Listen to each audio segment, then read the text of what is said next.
ಸಮರ್ಥೋ ಮುನಿಃ M ಪ್ರವ್ರಜಂತಮನುಪೇತಮಪೇತಕೃತ್ಯಂ ದ್ವೈಪಾಯನೋ ವಿರಹ ಕಾತುರ ಆಜುಹಾವ ಪುತ್ರೇತಿ ತನ್ಮಯತಯಾತರವೋಪಿ ನೇದುಃ ತಂ ಸರ್ವಭೂತಹೃದಯಂ ಮುನಿಮಾನತೋಸ್ಮಿ.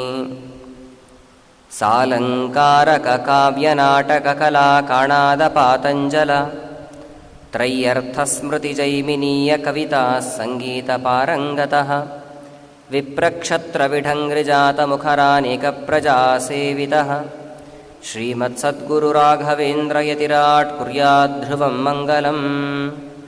ತಪಸ್ವಾಧ್ಯಾಯ ಶುಶ್ರೂಷಾ ಕೃಷ್ಣಪೂಜಾರತಂ ಮುನಿಂ ವಿಶ್ವೇಶಮಿಷ್ಟದಂ ವಂದೇ ಪರಿವ್ರಾಟ್ ಚಕ್ರವರ್ತಿನಂ. ಜನ್ಮಾದ್ಯಸ್ಯ ಯತೋನ್ವಯಾದಿತರತಶ್ಚಾರ್ಥೇಷ್ವಭಿಘ್ನಸ್ವರಾಟ್ ತೇನೇ ಬ್ರಹ್ಮ ಹೃದಯ ಆದಿಕವಯೇ ಮುಹ್ಯಂತಿ ಯಂ ಸೂರಯಃ. ತೇಜೋ ವಾರಿಮೃದಾಂ ಯಥಾ ವಿನಿಮಯೋ ಯತ್ರ ತ್ರಿಸರ್ಗೋ ಮೃಷಾ ಧಾಮ್ನಾ ಸ್ವೇನ ಸದಾ ನಿರಸ್ತಕುಹಕಂ ಸತ್ಯಂ ಪರಂ ಧೀಮಹಿ. ನಾರಾಯಣಂ ನಮಸ್ಕೃತ್ಯ ನರಂ ಚೈವ ನರೋತ್ತಮಂ ದೇವೀಂ ಸರಸ್ವತೀಂ ವ್ಯಾಸಂ ತತೋ ಜಯಮುದೀರಯೇತ್. ಗೋವರ್ಧನಧರಂ ವಂದೇ ಗೋಪಾಲಂ ಗೋಪರೂಪಿಣಂ ಗೋಕುಲೋತ್ಸವಮೀಶಾನಂ ಗೋವಿಂದಂ ಗೋಪಿಕಾಪ್ರಿಯಂ. ಸ್ವಸ್ತಿಸ್ತು ಸತಾಂ ಅಶೇಷಸನ್ಮಂಗಲಾನಿ ಭವಂತು. ಸಮ್ಯಕ್ ಶ್ಲೋಕೈಕಶ್ರವಣಪಠನಮಾತ್ರೇಣ ವಕ್ತುಶ್ಚ ಶ್ರೋತॄಣಾಂ ನಿಖಿಲಕಲಿಕೃತಕಲ್ಮಷಾಪನೋದನಪಟುತರೆ ಧರ್ಮಾದ್ಯಖಿಲಪುರುಷಾರ್ಥಸಾಧಿನೀಭೂತೆ ಶ್ರೀಮನ್ಭಾಗವತೆ ಏಕಾದಶಸ್ಕಂದೆ ಅದ್ಯ ಕಥಾನುವಾದೇ ಸತಿ ಕಿಂಚಿತ್ ಪೂರ್ವಕಥಾನುವಾದಃ. ಉದ್ಧವ ಕೃಷ್ಣನಿಗೆ ಅನೇಕ ಪ್ರಶ್ನೆಗಳನ್ನು ಕೇಳ್ತಾ ಬಂದ. ಪ್ರಧಾನವಾಗಿ 4 ವರ್ಣಗಳ ಸೃಷ್ಟಿಯನ್ನು ಮಾಡಿದ್ದೀಯ ಸ್ವಾಮಿ, ಅದು ಹೇಗೆ ಸೃಷ್ಟವಾಯಿತು? ಬ್ರಹ್ಮಚರ್ಯ, ಗಾರ್ಹಸ್ಥ್ಯ, ವಾನಪ್ರಸ್ಥ, ಸನ್ಯಾಸ ಅನ್ನುವಂಥ ಆಶ್ರಮಗಳೆಲ್ಲ ಇದ್ದಾವೆ. ಅವು ಹೇಗೆ ಸೃಷ್ಟವಾಯಿತು?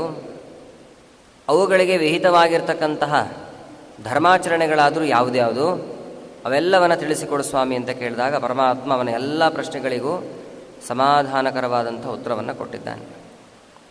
ಅದಾದಮೇಲೆ ಅವನ ಪ್ರಶ್ನೆಯನ್ನು ಮುಂದುವರಿಸ್ತಾ ಇದ್ದಾರೆ ಭಾಗವತದ ಏಕಾದಶ ಸ್ಕಂದದಲ್ಲಿ. ಯಮ ನಿಯಮ, ತತ್ವ ಅಂದರೆ ಏನು, ಗುಣದೋಷಗಳು ಅಂದರೆ ಯಾವುದ್ಯಾವುದು, ಇವುಗಳ ಬಗ್ಗೆ ವಿವರಣೆ ಕೊಡು ಅಂತ ಕೇಳಿದ್ದಾನೆ. ಅನೇಕ ಪ್ರಶ್ನೆಗಳನ್ನು ಕೇಳಿದ್ದಾನೆ. ಸಾಧ್ಯವಾದಷ್ಟು ವಿಚಾರವನ್ನು ಮಾಡೋಣ. ನೋಡಿ, ಗುಣದೋಷಗಳು ಯಾವುದು ಅಂತ ಕೇಳ್ದ ಉದ್ಧವ. ಅದಕ್ಕೆ ಕೃಷ್ಣ ಪರಮಾತ್ಮ ಉತ್ತರ ಕೊಡ್ತಾ ಇದ್ದಾನೆ. ಸ್ವೇ ಸ್ವೇಧಿಕಾರೇ ಯಾನಿಷ್ಠ ಸಗುಣ ಪರಿಕೀರ್ತಿತಃ ವಿಪರ್ಯಯಸ್ತು ದೋಷ ಸ್ಯಾತ್ ಉಭಯೋರೇಷ ನಿರ್ಣಯಃ. ಸ್ವೇ ಸ್ವೇ ಅಧಿಕಾರೇ, ಪ್ರತಿಯೊಬ್ಬರಿಗೂ ವಿಹಿತವಾಗಿರುವಂಥ ಧರ್ಮಗಳು ಅಂತೇನಿದೆಯೋ ಆ ಧರ್ಮದಲ್ಲೇನೆ ಅವರು ನಡಿಬೇಕು.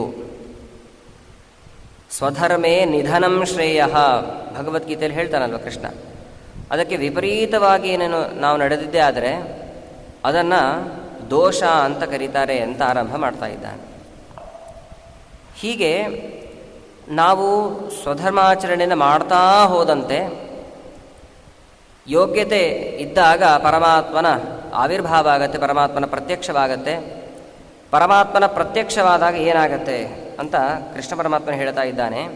ಭಿದ್ಯತೆ ಹೃದಯ ಗ್ರಂಥಿ ಛಿದ್ಯಂತೆ ಸರ್ವ ಸಂಶಯಾಃ ಕ್ಷೀಯಂತೆ ಚಾಸ್ಯ ಕರ್ಮಾಣಿ ಮಯಿ ದೃಷ್ಟೇಖಿಲಾತ್ಮನಿ. ನನ್ನ ದರ್ಶನವಾದಾಗ ಆತ್ಮನಿ ಮಯಿ ದೃಷ್ಟೇ ಅಂತ ಇದ್ದಾರೆ. ಅಥವಾ ಹೃದಯಾಕಾಶದಲ್ಲಿ, ಪ್ರತಿಯೊಬ್ಬರ ಹೃದಯಾಕಾಶದಲ್ಲಿ ಪರಮಾತ್ಮನ ಪ್ರತ್ಯಕ್ಷವಾದರೆ ಇಷ್ಟು ಅನುಕೂಲಗಳಿದೆ ಅಂತ ಇದ್ದಾನೆ. ಯಾವುದೆಲ್ಲ ಅನುಕೂಲ? ಭಿದ್ಯತೆ ಹೃದಯ ಗ್ರಂಥಿ. ಗ್ರಂಥಿ ಅಂತಂದರೆ ಸಂಸಾರದ ಬಂಧನ ಏನಿದೆ, ಭಿದ್ಯತೆ, ಅದು ನಾಶವಾಗತ್ತೆ ಅಂತಾನೆ. ಭಾರೀ ದೊಡ್ಡ ಬೆನಿಫಿಟ್ ಇದು. ಯಾವುದು? ಸಂಸಾರದ ಬಂಧನದಿಂದ ಮುಕ್ತರಾಗುವಿಕೆ ಅನ್ನೋದೇನಿದೆ, ಇದು ಅತ್ಯಂತ ದುರ್ಲಭ. ಇದು ಸುಲಭವಾಗಿ ಸಾಧ್ಯವಾಗುವಂಥದ್ದಲ್ಲ. ಅಂದರೆ ಪರಮಾತ್ಮನ ದರ್ಶನವಾದರೆ ಅದು ಸಾಧ್ಯವಾಗತ್ತೆ. ಭಾಗವತದ ಮೊದಲನೇ ಸ್ಕಂದದಲ್ಲಿ ಕೃಷ್ಣ ಪರಮಾತ್ಮ ಪರೀಕ್ಷಿನ್ ಮಹಾರಾಜರನ್ನು ರಕ್ಷಣೆ ಮಾಡಿದ ಅಶ್ವತ್ಥಾಮಾಚಾರ್ಯರ ಬ್ರಹ್ಮಾಸ್ತ್ರದಿಂದ ತಾಯಿಯ ಗರ್ಭದಲ್ಲಿದ್ದಾಗಲೇ. ಹೊರಗಡೆ ಬಂದ ನಂತರದಲ್ಲೂ ಮತ್ತೆ ರಕ್ಷಣೆ ಮಾಡಿದ್ದಾನೆ. ಕುಂತಿದೇವಿ ಸ್ತೋತ್ರ ಮಾಡ್ತಾಳೆ, ಭಾರೀ ಅದ್ಭುತವಾದಂತಹ ಸ್ತೋತ್ರ. ಆ ಸ್ತೋತ್ರವನ್ನು ಕೇಳಿದಂತಹ ಕೃಷ್ಣ ಪರಮಾತ್ಮ ಸಂತುಷ್ಟನಾಗಿ ಏನಾದರೂ ವರ ಬೇಕಿದ್ರೆ ಕೇಳು ಅಂತಂದ. ಅದಕ್ಕೆ ಕುಂತಿ ಕೇಳಿರುವಂಥದ್ದು, ಪ್ರತಿಯೊಂದು ಕ್ಷಣದಲ್ಲಿಯೂ ಕೂಡ ನನಗೆ ವಿಪತ್ತು ಬರಲಿ, ವಿಪದಸ್ಸಂತು ನಶ್ಯಶ್ವತ್ ತತ್ರ ತತ್ರ ಜಗತ್ಪತೆ ಭವತೋ ದರ್ಶನಂ ಯತ್ ಸ್ಯಾತ್ ಅಪುನರ್ಭವ ದರ್ಶನಂ. ವಿಪದಸ್ಸಂತು, ಮೇಲಿಂದ ಮೇಲೆ ಆಪತ್ತುಗಳು ಬರಲಿ ಅಂತ ಕೇಳಿದರು. ನಾವು ಭಾಗವತವನ್ನು ಮೇಲೆ ಮೇಲೆ ಕೇಳಿಸಿಕೊಳ್ಳುವಾಗ ಇಷ್ಟನ್ನು ಮಾತ್ರ ಕೇಳ್ತೇವೆ. ಇದನ್ನು ಕೇಳಿಸಿಕೊಂಡಂತಹ ಕೃಷ್ಣ ಇದನ್ನು ವರ ಅಂತ ಪರಿಗಣನೆ ಮಾಡೋದಿಲ್ಲ. ವರ ಅಂತಾರೇನಿದೇನಾದರೂ ಇದು ವರ ಅಂತ ಪರಿಗಣನೆ ಮಾಡೋದಿಲ್ಲ. ಬೇರೆ ಏನಾದರೂ ಬೇಕಿದ್ರೆ ಕೇಳು. ಆವಾಗ ಅವಳು ಕೇಳಿದ್ದೇನು ಅಂತಂದರೆ, ಸ್ನೇಹಪಾಶಮಿಮಂ ಛಿಂದಿ ಅಂತ ಕೇಳಿದ್ದು. ನಾನು ನನ್ನವರು ಅನ್ನುವಂಥ ಏನು ಬಂಧನ ಇದೆ, ಈ ಬಂಧನವನ್ನು ತುಂಡರಿಸು ಅಂತ ಕೇಳಿದ್ದು. ಬಹಳ ಕಷ್ಟ ಇದೆ ಇದು ಆಗುವಂಥದ್ದು, ಅದಕ್ಕೆ ಕೇಳಿದ್ದು. ಯಾವಾಗ ದೇವರ ದರ್ಶನ ಆಗತ್ತೋ ಈ ಅನುಕೂಲ ಇದೆ ಅಂತಾನೆ. ಭಿದ್ಯತೆ ಹೃದಯ ಗ್ರಂಥಿ ಛಿದ್ಯಂತೆ ಸರ್ವ ಸಂಶಯ. ಎಲ್ಲ ಸಂಶಯಗಳು ಕೂಡ ನಾಶವಾಗಿ ಹೋಗುತ್ತೆ. ಪ್ರತಿಯೊಬ್ಬರ ಮನಸ್ಸಿನಲ್ಲಿ ಹೃದಯದಲ್ಲಿರುವಂತಹ ಸಂಶಯಗಳು ಏನಿರುತ್ತೋ ಅವೆಲ್ಲವೂ ಕೂಡ ನಾಶವಾಗತ್ತೆ. ಕ್ಷೀಯಂತೆ ಚಾಸ್ಯ ಕರ್ಮಾಣಿ, ಎಲ್ಲ ಕರ್ಮಗಳು ಕೂಡ ಕ್ಷೀಣವಾಗತ್ತೆ. ನೋಡಿ, ಇಲ್ಲಿ ಗಮನಿಸಬೇಕು, ಕ್ಷೀಯಂತೆ ಅನ್ನೋ ಶಬ್ದವನ್ನು ಆಡಿದರು. ನಶ್ಯಂತೆ ಸರ್ವ ಕರ್ಮಾಣಿ ಅಥವಾ ನಶ್ಯಂತೆ ಚಾಸ್ಯ ಕರ್ಮಾಣಿ ಅಂತ ಹೇಳ್ಬೋದಿತ್ತು, ಹಾಗೆ ಹೇಳ್ದೇನೆ ಕ್ಷೀಯಂತೆ ಅಂತಂದರು, ಕ್ಷೀಣವಾಗತ್ತೆ ಅಂತಂದರು. ವ್ಯತ್ಯಾಸ ಅರ್ಥ ಆಗತ್ತಲ್ವ, ಕೇಳಿದರೆ ಸ್ಪಷ್ಟವಾಗಿ ತಿಳಿಯತ್ತೆ. ನಾಶವಾಗೋದಕ್ಕೂ ಕ್ಷೀಣವಾಗೋದಕ್ಕೂ ಎಷ್ಟು ವ್ಯತ್ಯಾಸ ಇದೆ. ನಾಶ ಅಂತಂದರೆ ಸಂಪೂರ್ಣವಾಗಿ ಹೋಗುವಿಕೆ, ಅದನ್ನು ನಾಶ ಅಂತ ಕರೀತಾರೆ. ಕ್ಷೀಣವಾಗತ್ತೆ ಅಂತಂದರೆ ಸಂಪೂರ್ಣವಾಗಿ ನಾಶ ಆಗೋದಿಲ್ಲ, ಕಡಿಮೆ ಆಗತ್ತೆ ಅನ್ನೋ ಅಭಿಪ್ರಾಯದಲ್ಲಿದೆ. ಯಾಕೆ ಹೀಗೆ ಹೇಳಿದರು ಅಂತಂದರೆ, ಒಟ್ಟು ಕರ್ಮಗಳನ್ನು 3 ವಿಭಾಗ ಮಾಡಿದ್ದಾರೆ. ಸಂಚಿತ, ಪ್ರಾರಬ್ಧ, ಆಗಾಮಿನಿ ಅಂತ 3 ಕರ್ಮಗಳನ್ನು ವಿಭಾಗ ಮಾಡಿದ್ದಾರೆ. ನಮಗೆ ಗೊತ್ತಿರೋದೇ ಒಂದು ಪ್ರಾರಬ್ಧ ಅಂತ ಅಷ್ಟೇ ಗೊತ್ತಿರೋದು. ಯಾಕೆಂದರೆ ಮೇಲಿನ ಮೇಲೆ ಅದನ್ನೇ ಪ್ರಯೋಗ ಮಾಡ್ತಿರ್ತೀವಿ, ಅಯ್ಯೋ ನಮ್ಮ ಪ್ರಾರಬ್ಧ ಅಂದ್ಕೊಳ್ತೀವಿ. ಸಂಚಿತ ಹಾಗೂ ಆಗಾಮಿನಿ ಅಂತ ಬೇರೆ 2 ಪ್ರಾರಬ್ಧಕ್ಕಿಂತ ಅತಿರಿಕ್ತವಾದಂತಹ ಕರ್ಮಗಳಿದ್ದಾವೆ.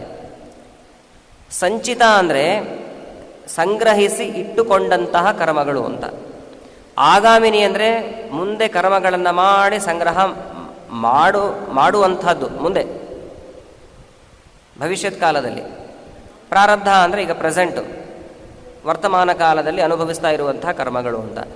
ಇದು ನಮಗೆ ಸ್ಪಷ್ಟವಾಗಿ ಅರ್ಥ ಆಗಬೇಕು ಅಂದರೆ ಒಂದು ಲೌಕಿಕ ದೃಷ್ಟಾಂತವನ್ನು ನೋಡೋಣ, ಸರಿಯಾಗಿ ಅರ್ಥ ಆಗತ್ತೆ ನಮಗೆ.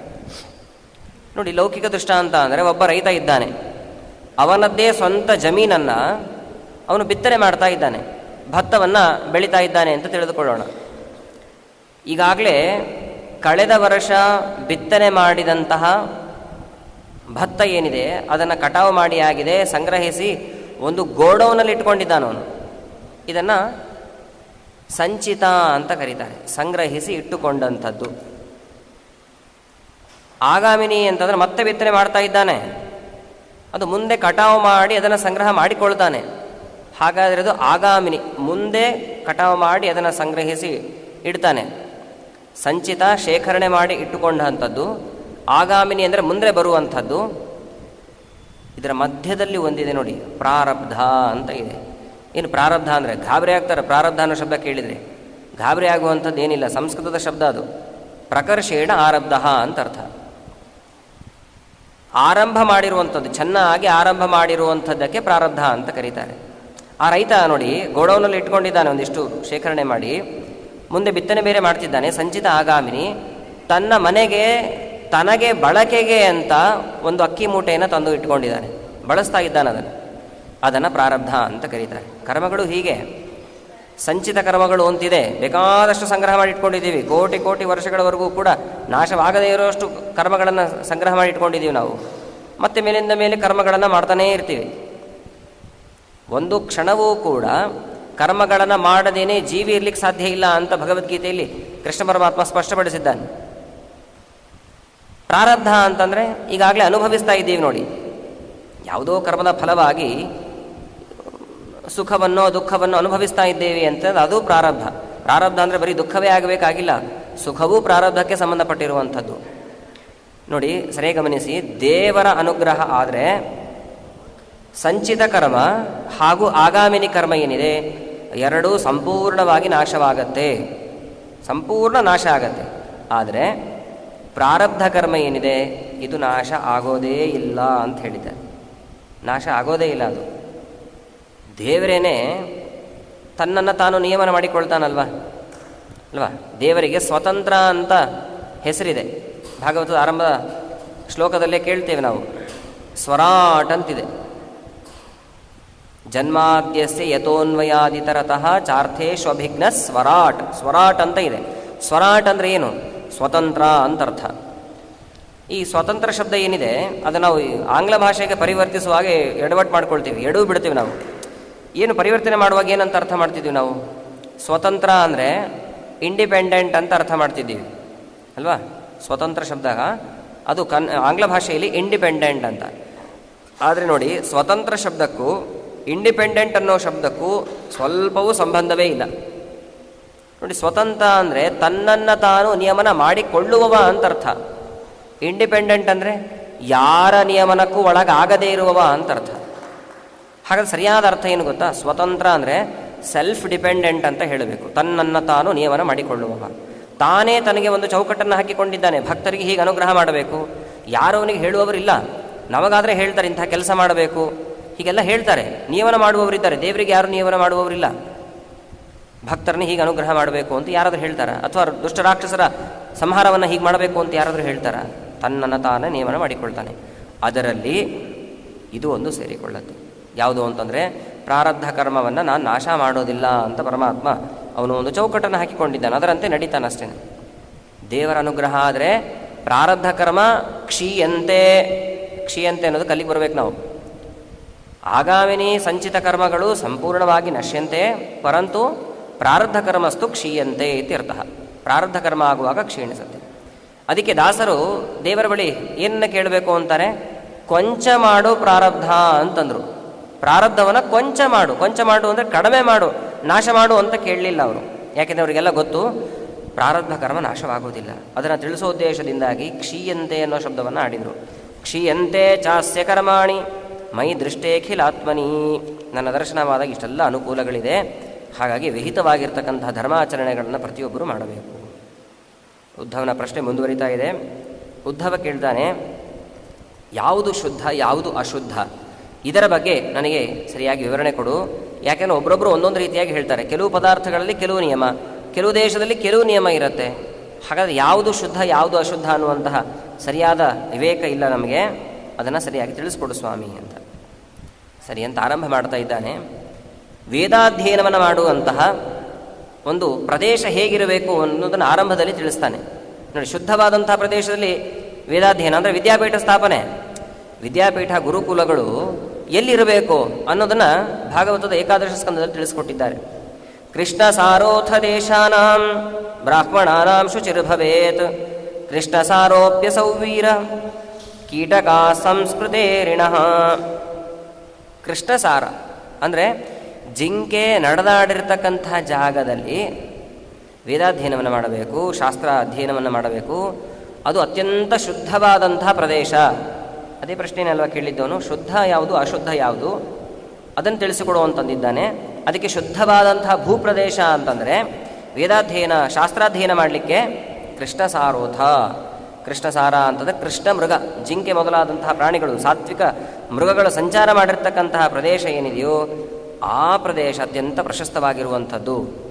ಕೆಲವು ಕಡೆ ಏನಾಗತ್ತೆ ಅಂದರೆ ಕೃಷ್ಣ ಮೃಗಗಳೆಲ್ಲ ಸಂಚಾರ ಮಾಡಿರತ್ತೆ, ಆದರೆ ಅಶುಚಿಯಾಗಿದ್ದರೆ, ಅಶುಚಿ ಅಂತಂದರೆ ಈ ಮಲಮೂತ್ರ ವಿಸರ್ಜನೆ ಮಾಡುವಂತಹ ಭೂಪ್ರದೇಶ ಇತ್ತು ಅಂದ್ಕೊಳ್ಳಿ, ಕೃಷ್ಣ ಮೃಗ ಸಂಚಾರ ಮಾಡಿದ್ರೂ ಅಶುಚಿಯಾಗಿರುವಂತಹ ಭೂಪ್ರದೇಶ ಅಂತ ಆದರೆ ಅದು ಶುದ್ಧ ಅಂತ ಪರಿಗಣನೆ ಮಾಡುವ ಹಾಗಿಲ್ಲ.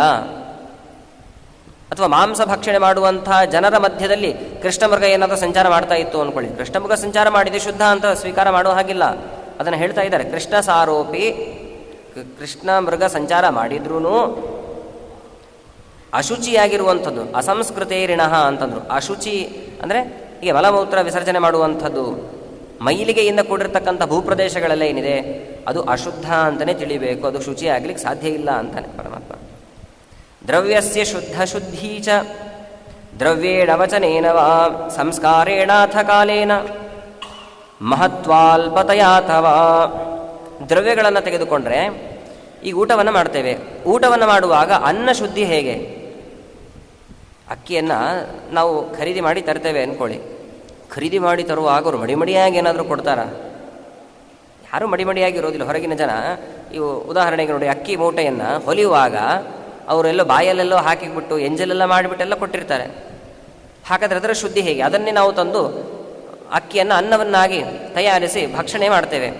ಅದರ ಶುದ್ಧಿ ಹೇಗೆ ಅಂತಂದರೆ, ಅನ್ನದ ಶುದ್ಧಿ ಅನ್ನಕ್ಕೆ ನೀರನ್ನು ಪ್ರೋಕ್ಷಣೆ ಮಾಡಿದಾಗ ಶುದ್ಧಿಯಾಗತ್ತೆ ಅಂತಾರೆ.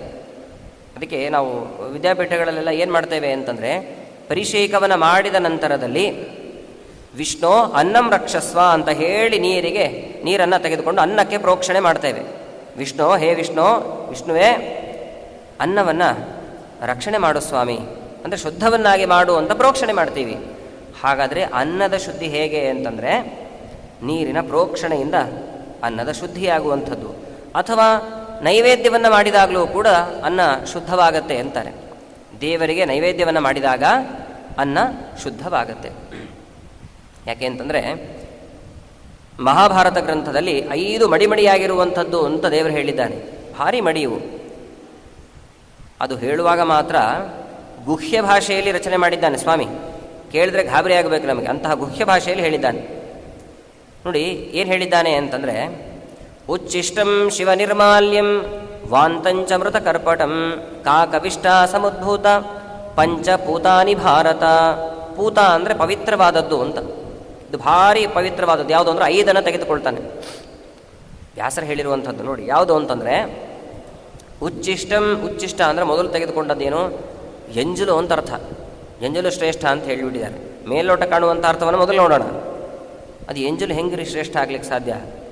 ಬೇರೆ ಜನ ಇಷ್ಟು ಮಾತ್ರ ತಿಳಿದುಕೊಂಡಿದ್ದಾರೆ, ಹಾಗಾಗಿ ಊಟ ಮಾಡುವಾಗ ತಟ್ಟೆಯನ್ನು ತೊಡೆ ಮೇಲೆ ಇಟ್ಕೊಂಡು ಊಟ ಮಾಡ್ತಿರ್ತಾರೆ. ಎಂಥ ವಿಚಿತ್ರ ಇದು! ದೇವರೇ ಹೇಳಿದ್ದಾನಲ್ಲ ಶ್ರೇಷ್ಠ ಅಂತ. ಉಚ್ಚಿಷ್ಟ ಶ್ರೇಷ್ಠ ಅಂದಿದ್ದಾನೆ. ಶಿವ ನಿರ್ಮಾಲ್ಯಂ, ರುದ್ರದೇವರ ನಿರ್ಮಾಲ್ಯ ಏನಿದೆ ಇದು ಶ್ರೇಷ್ಠ ಅಂತ. ಉಚ್ಚಿಷ್ಟಂ ಶಿವ ನಿರ್ಮಾಲ್ಯಂ. 3ನೇದಂತೂ ಇನ್ನೂ ಗಾಬರಿಗೊಳಿಸತ್ತೆ ನಮ್ಮನ್ನು. ವಾಂತಂ, ಕನ್ನಡದಲ್ಲಿ ವಾಂತಿ ಅಂತೀವಿ ನೋಡಿ, ಸಂಸ್ಕೃತದಲ್ಲಿ ವಮನ ಅಂತ ಕರೀತಾರೆ. ವಾಂತಿ ಶ್ರೇಷ್ಠ ಅಂತ ಹೇಳಿದ್ದಾರೆ. ಇದು ಹೆಂಗ್ರಿ ಶ್ರೇಷ್ಠ ಆಗುತ್ತೆ? ಕೇಳಿದ್ರೆ ನಮಗೆ ವಿಚಿತ್ರ ಅಂತ ಅನ್ನಿಸ್ತಾ ಇದೆ. ಉಚ್ಚಿಷ್ಟ ಶಿವ ನಿರ್ಮಾಲ್ಯ ವಾಂತ ಮೃತಕರ್ಪಟ ಅಂತಂದರೆ ಶವದ ಬಟ್ಟೆ, ಇದು ಶ್ರೇಷ್ಠ ಅಂದಿದ್ದಾರೆ. ಶವ ಇರುವಂತಹ ಪ್ರದೇಶಕ್ಕೆ ಹೋದರೆ ಸಾಕು ಸ್ನಾನ ಮಾಡಬೇಕು ಅಂತಿದೆ, ಆದರೆ ಶವದ ಬಟ್ಟೆ ಭಾರಿ ಮಡಿ ಅಂತಾರೆ. ವ್ಯಾಸರು ಹೇಳಿದ್ದಿದ್ದು. ಮತ್ತೆ ಕೊನೆಗೆ ಹೇಳ್ತಾರೆ ಕಾಕವಿಷ್ಟ. ಕಾಕವಿಷ್ಟ ಅಂದರೆ ಕಾಗೆಯ ಮಲ, ಇದು ಶ್ರೇಷ್ಠ ಅಂತ ಹೇಳಿದ್ದಾರೆ. ಕೇಳಿದ್ರೆ ಭಯ ಆಗುತ್ತೋ ಇಲ್ವೋ? ಇದು ಗುಹ್ಯ ಭಾಷೆಯಲ್ಲಿ ರಚನೆ ಮಾಡಿದ್ದಾರೆ. ಒಳಾರ್ಥ ಬೇರೆಯೇ ಇದೆ. ಒಳಾರ್ಥಕ್ಕೆ ಹೋದಾಗ ಉಚ್ಚಿಷ್ಟ ಅಂತಂದರೆ ಯಾರ ಉಚ್ಚಿಷ್ಟ? ದೇವರ ಉಚ್ಚಿಷ್ಟ ಅಂತ ತಿಳಿಬೇಕು. ನೈವೇದ್ಯ ಅಂತ ತಿಳಿಬೇಕು. ಯಾವುದೇ ಒಂದು ಪದಾರ್ಥವನ್ನು ನಾವು ಸ್ವೀಕಾರ ಮಾಡುವಾಗ ನಿವೇದಿತವಾಗಿರುವಂತಹ ಪದಾರ್ಥವನ್ನೇ ಸ್ವೀಕಾರ ಮಾಡಬೇಕು. ಉಳಿದದ್ದೆಲ್ಲವೂ ಕೂಡ ನಿಷಿದ್ಧ ಅಂತ ಹೇಳಿದ್ದಾರೆ. ಉಚ್ಚಿಷ್ಟ ಅಂದರೆ ನೈವೇದ್ಯ ಅಂತ ತೆಗೆದುಕೊಳ್ಬೇಕು. ಅಥವಾ ಹಾಲು, ನಾವು ಸ್ವೀಕಾರ ಮಾಡುವಂತಹ ಹಾಲೇನಿದೆ ಅದು ಉಚ್ಚಿಷ್ಟ. ಅದು ಯಾರ ಉಚ್ಚಿಷ್ಟ? ಕರುವಿನ ಉಚ್ಚಿಷ್ಟ. ನಿಮಗೆಲ್ಲ ಗೊತ್ತಿರುವಂಥದ್ದೇ. ಕರು ತಾಯಿಯ ಕೆಚ್ಚಲಿಗೆ ಬಾಯಿ ಹಾಕಿ ಹಾಲನ್ನು ಪಾನ ಮಾಡಿದ ಮೇಲೇ ಗೋಪಾಲಕ ಉಳಿದ ಹಾಲನ್ನು ಕರೆದು ಕೊಡಬೇಕು. ನಾವೆಲ್ಲ ಪ್ಯಾಕೆಟ್ ಹಾಲು ಕುಡಿತಿದ್ದೀವಿ, ನಮ್ಮ ಕಥೆ ಬೇರೆಯೇ ಇದೆ. ಆದರೆ ವಸ್ತುಸ್ಥಿತಿ ಕರುವಿನ ಉಚ್ಚಿಷ್ಟ ಅಲ್ವಾ? ಅದು ಭಾರಿ ಶ್ರೇಷ್ಠ. ಅದು ಉಚ್ಚಿಷ್ಟ. ಶಿವ ನಿರ್ಮಾಲ್ಯ ಅಂದರೆ ಗಂಗೆ. ಗಂಗೆಗೆ ಸಿಕ್ಕಂತಹ ಸ್ಥಾನಮಾನ ಬೇರೆ ಯಾವ ನದಿಗಳಿಗೂ ಸಿಗಲಿಲ್ಲ. ಯಾಕೆಂದರೆ ಬೇರೆ ನದಿಗಳಲ್ಲಿ ಮುಳುಗಿ ಸ್ನಾನ ಮಾಡಿದರೆ ಪುಣ್ಯ, ಗಂಗೆಯಲ್ಲಿ ಮುಳುಗಿ ಸ್ನಾನ ಮಾಡೋ ಅವಶ್ಯಕತೆ ಇಲ್ಲ. ಎಲ್ಲಿರ್ತಿರೋ ಅದೇ ಪ್ರದೇಶದಲ್ಲೇನೆ ಭಕ್ತಿಯಿಂದ ಗಂಗಾ ಅಂತ ಹೇಳಿ ಸಾಕು, ಮೋಕ್ಷಕ್ಕೆ ಹೋಗ್ತೀರಿ ಅಂತ ಶ್ಲೋಕ ಹೇಳತ್ತೆ. ಗಂಗಾ ಗಂಗೇತಿ ಯೋ ಬ್ರೂಯಾತ್ ಯೋಜನಾನಾಂ ಶತೈರಪಿ ಮುಚ್ಯತೆ ಸರ್ವ ಪಾಪೇಭ್ಯ ವಿಷ್ಣು ಲೋಕಂ ಸ ಗಚ್ಚತಿ. ಎಲ್ಲ ಪಾಪಗಳಿಂದ ಮುಕ್ತರಾಗಿ ಮೋಕ್ಷಕ್ಕೆ ಹೋಗ್ತೀರಿ ಅಂತಾರೆ. ಅದು ಬಂದದ್ದು ಹೇಗೆ? ಶಿವ ನಿರ್ಮಾಲ್ಯ ಅದು ಅಲ್ವಾ? ವಸ್ತುತಃ ಸಾಮಾನ್ಯವಾಗಿ ನಾವು ವೈಷ್ಣವರೇನಿದ್ದೇವೆ, ಮಾಧ್ವರು, ಶಿವ ಅಂತ ವ್ಯವಹಾರ ಮಾಡೋದು ಕಡಿಮೆ. ರುದ್ರದೇವರು ಅಂತ ವ್ಯವಹಾರ ಮಾಡ್ತೇವೆ. ಅದು ಸರಿಯಾದದ್ದು ಹೌದು. ಯಾಕೆಂದರೆ ರುದ್ರದೇವರಿಗೆ ಮೊದಲು ಹೆಸರು ಬಂದದ್ದೇ ರುದ್ರ ಅಂತ. ರೋದನಾತ್ ರುದ್ರ. ಬ್ರಹ್ಮದೇವರು ಯಾವಾಗ ಸೃಷ್ಟಿ ಮಾಡ್ತಾರೋ ಆವಾಗ ಅತ್ರಂತೆ, ಅದಕ್ಕೆ ಅತ್ತದ್ರಿಂದ ಇವರಿಗೆ ರುದ್ರ ಅಂತ ಹೆಸರಾಯಿತು. ಶಿವ ಅಂತ ಆದದ್ದು ಯಾವಾಗ? ಶಿವ ಅಂತ ಆದದ್ದು ಗಂಗೆಯನ್ನು ತಲೆಯಲ್ಲಿ ಧಾರಣೆ ಮಾಡಿದ ಮೇಲೆ ಆದರು. ಯಚ್ಛೌಚ ನಿಸೃತ ಸರಿತ್ ಪ್ರವರೋದಕೇನ ತೀರ್ಥೇನ ಮೂರ್ಧ್ನಿ ಧೃತೇನ ಶಿವ ಶಿವೋಭೂತ್. ಶಿವ ನಿಜವಾಗ್ಲೂ ಶಿವ ಆದದ್ದು ಆವಾಗ. ಏನು ಶಿವ ನಿಜವಾಗ್ಲೂ ಶಿವ ಆಗೋದು ಅಂದರೆ ಏನು? ಶಿವಶಬ್ದಕ್ಕೆ ಮಂಗಳ ಅಂತ ಅರ್ಥ. ವಸ್ತುತಃ ರುದ್ರದೇವರು ಹೆಂಗಿರ್ತಾರೆ, ಎಲ್ಲಿದ್ದಾರೆ ನಮಗೆಲ್ಲ ಗೊತ್ತಲ್ವ. ರುದ್ರದೇವರು ಶರೀರಕ್ಕೆಲ್ಲ ವಿಭೂತಿಯನ್ನು ಹಚ್ಕೊಂಡಿರ್ತಾರೆ, ಬುರುಡೆಗಳನ್ನೆಲ್ಲ ಮಾಲೆಯನ್ನಾಗಿ ಮಾಡಿಕೊಂಡಿದ್ದಾರೆ, ಚರ್ಮಾಂಬರಧಾರಿಗಳು.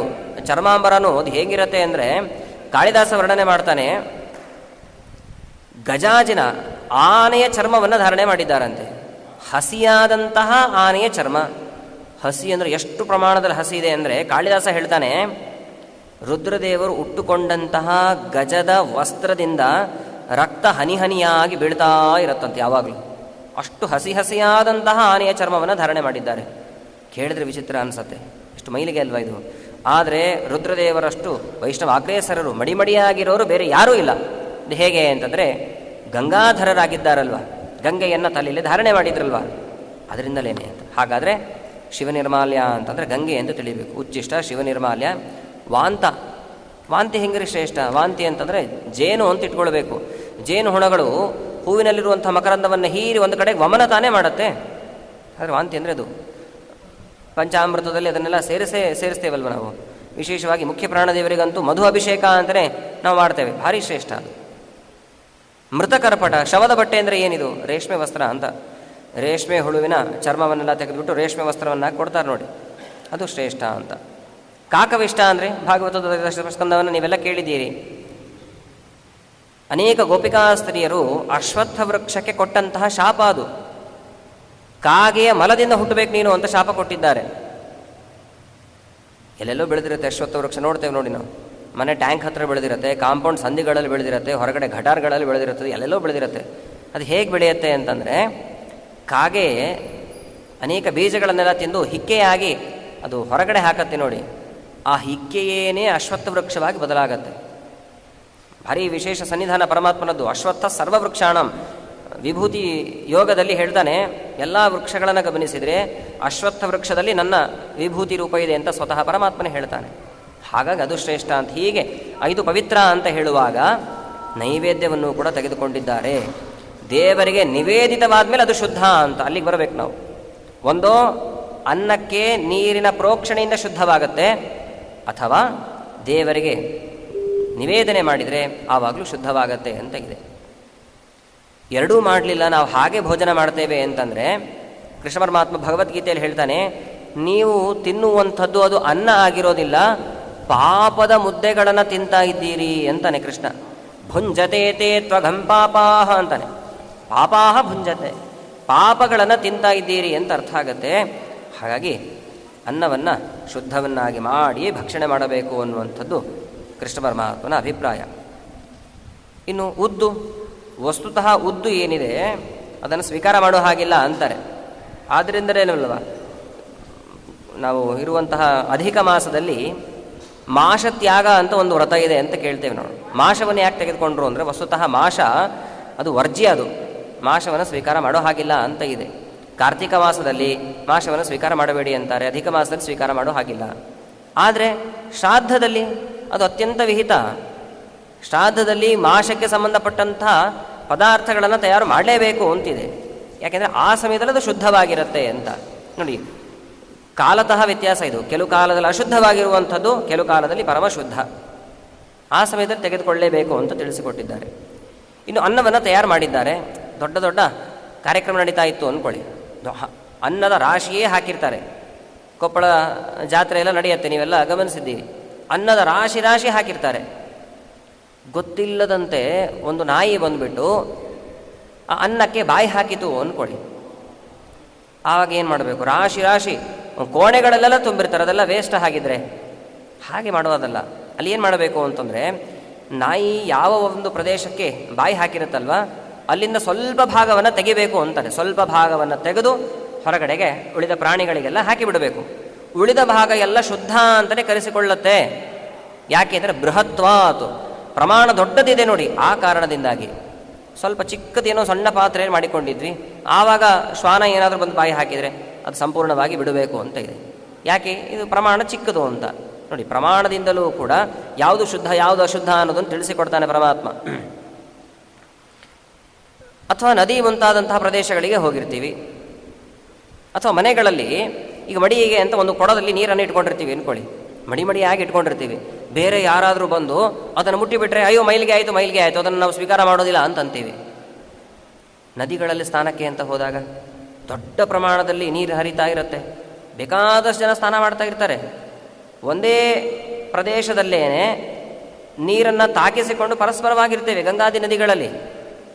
ಮತ್ತು ಅಲ್ಲಿ ಹೆಂಗೆ ಮಡಿಗೆ ಬರುತ್ತೆ? ಅದು ಬೃಹತ್ವಾತ್, ಪ್ರಮಾಣ ದೊಡ್ಡದಿರೋದ್ರಿಂದಾಗಿ ಆ ನೀರೇನು ಮೈಲಿಗೆ ಆಗೋದಿಲ್ಲ ಅಂತ ಕರೆಸ್ಕೊಳ್ಳುತ್ತೆ. ಆದರೆ ಚಿಕ್ಕ ಪ್ರಮಾಣದಲ್ಲಿತ್ತು ಅಂದರೆ ಅದು ಮೈಲಿಗೆಯೇ. ನೋಡಿ, ಶುದ್ಧ ಅಶುದ್ಧದ ಜ್ಞಾನ ಎಷ್ಟು ಅವಶ್ಯಕ ಅನ್ನೋದು ತಿಳಿಯುತ್ತೆ. ಇನ್ನು ಕೆಲವು ಧಾನ್ಯಗಳನ್ನು, ಕತ್ತೆ, ಕುದುರೆ ಇವುಗಳಿಗೆಲ್ಲ ಆಹಾರವನ್ನು ಕೊಟ್ಟಿದ್ದೀವಿ ಅಂದ್ಕೊಳ್ಳಿ, ಅಥವಾ ಅದೇನಾದರೂ ಒಂದು ಧಾನ್ಯಗಳಿಗೆ ಬಾಯಿ ಹಾಕಿತು, ಅದು ಹೆಂಗೆ ಮಡಿಯಾಗತ್ತೆ ಅಂತಂದರೆ 2 ಅಥವಾ 3 ತಿಂಗಳುಗಳ ಕಾಲ ಆ ಧಾನ್ಯವನ್ನು ಹಾಗೆ ಬಿಡಬೇಕಂತೆ, ಗಾಳಿಗೆ ಬಿಡಬೇಕು. ಗಾಳಿಗೆ ಬಿಟ್ಟ ಮೇಲೆ ಕಾಲತಃ ಅದು ಶುದ್ಧವಾಗಿ ಹೋಯಿತು ಅಂತ ತಿಳಿಸಿದ್ದಾರೆ.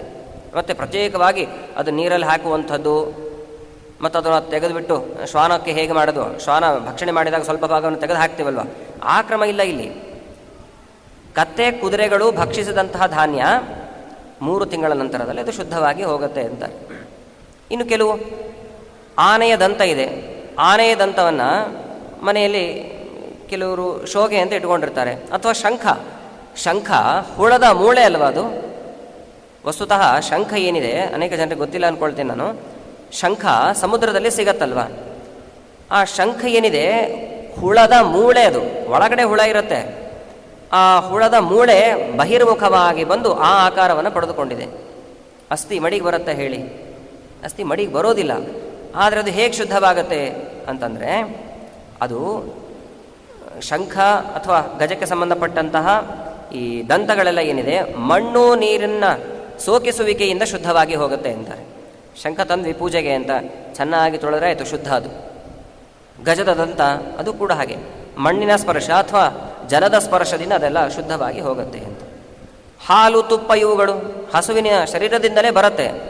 ಯಾವಾಗ ಅಗ್ನಿಯ ಸ್ಪರ್ಶವಾಗತ್ತೋ, ಒಮ್ಮೆ ಕಾಯಿಸಬೇಕು ಮನೆಯಲ್ಲಿ, ತುಪ್ಪ ಇದ್ರೂ ಚೆನ್ನಾಗಿ ಕಾಯಿಸಬೇಕು.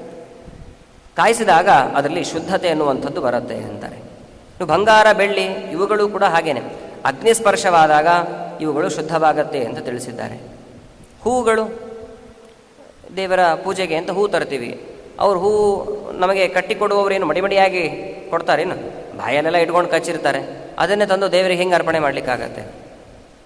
ಅದು ಹೆಂಗೆ ಶುದ್ಧವಾಗತ್ತೆ ಅಂದರೆ ನೀರನ್ನು ಅದರ ಮೇಲೆ ಸಿಂಪಡಿಸಿದಾಗ ಶುದ್ಧವಾಗತ್ತೆ ಅಂತ ತಿಳಿಸಿಕೊಟ್ಟಿದ್ದಾರೆ. ನೀರನ್ನು ಚೆನ್ನಾಗಿ ಪ್ರೋಕ್ಷಣೆ ಮಾಡಬೇಕು, ಸಂಪೂರ್ಣವಾಗಿ ತೊಯಿಸಬೇಕು, ಆವಾಗ ಶುದ್ಧವಾಗುತ್ತೆ. ತಾಮ್ರ ಪಾತ್ರೆಗಳು ಹೆಂಗೆ ಶುದ್ಧವಾಗತ್ತೆ ಅಂತಂದರೆ, ಪಾರ್ಥಿವಾನ ಯುತಾಯುತೈಹಿ ಅಂತ, ಹುಳಿಯಿಂದ ಅವುಗಳು ಶುದ್ಧವಾಗತ್ತೆ ಅಂತ. ಹೆಂಗೆ ತಾಮ್ರದ ಪಾತ್ರೆಗಳನ್ನು ತಿಕ್ತೇವೆ ಹೇಳಿ ನಾವು? ಹುಣಸೆ ಹಣ್ಣು ಮೊದಲಾದವುಗಳಿಂದ ತಿಕ್ತೇವೆ ನೋಡಿ. ಅಂದರೆ ಹುಳಿಯಾದಂತಹ ಪದಾರ್ಥಗಳಿದ್ದರೆ ತಾಮ್ರ ಅನ್ನುವಂಥದ್ದು ಶುದ್ಧವಾಗತ್ತೆ ಅಂತ. ಕ್ವಚಿತ್ ಗುಣೋಪಿ ದೋಷ ಸ್ಯಾತ್ ದೋಷೋಪಿ ವಿಧಿನಾ ಗುಣ. ಕೆಲವರು ಮಾಡಿದರೆ ದೋಷ ಅಂತಾಗತ್ತೆ, ಅದೇ ಕೆಲಸ ಕೆಲವರು ಮಾಡಿದರೆ ಅದು ಗುಣ ಅಂತಾಗತ್ತೆ. ಇದೇನಿದು ಅರ್ಥ ಆಗಲಿಲ್ಲ ನಮಗೆ ಅಂತಂದರೆ, ನೋಡಿ, ನಾವು ದಾರಿಯಲ್ಲಿ ಪ್ರಯಾಣ ಮಾಡ್ತಾ ಇದ್ವಿ. ಪ್ರಯಾಣ ಮಾಡುವಾಗ ಒಬ್ಬ ದರೋಡೆಕೋರ ಕೈಯಲ್ಲಿ ಚಾಕುವನ್ನು ತೆಗೆದುಕೊಂಡು ಬಂದು ಇರಿದ ಅಂದ್ಕೊಳ್ಳಿ, ಅವನಿಗೇನು ಶಿಕ್ಷೆ? ಜೈಲಲ್ಲಿ ಹಾಕ್ತಾರೆ. ಅವನು ಮಾಡಿರುವಂಥದ್ದು ದೊಡ್ಡ ಅಪರಾಧ ಅಂತ ಶಿಕ್ಷೆ ಕೊಡ್ತಾರೆ. ಆದರೆ ಅದೇ ಚಾಕುವನ್ನು ವೈದ್ಯರು ತೆಗೆದುಕೊಂಡು ಅದೇ ಹೊಟ್ಟೆಗೆ ಹಾಕಿದರೆ ಅದು ಗುಣ. ಹೌದೋ ಇಲ್ವೋ? ಆಪರೇಷನ್ ಮಾಡುವಾಗ ಹೊಟ್ಟೆಗೆ ಹಾಕಿದರೆ ಅದನ್ನು ಗುಣ ಅಂತ ಪರಿಗಣನೆ ಮಾಡ್ತೇವೋ ಇಲ್ವೋ? ನೋಡಿ, ಇದು ಕ್ವಚಿತ್ ಗುಣ, ಕೆಲವು ಕಡೆಗೆ ಒಂದು ಗುಣ ಅಂತಾಗತ್ತೆ, ಆದರೆ ಅದೇ ವಿಪರೀತವಾಗಿ ಅದೇ ದೋಷ ಅಂತ ಕರೆಸಿಕೊಳ್ಳತ್ತೆ.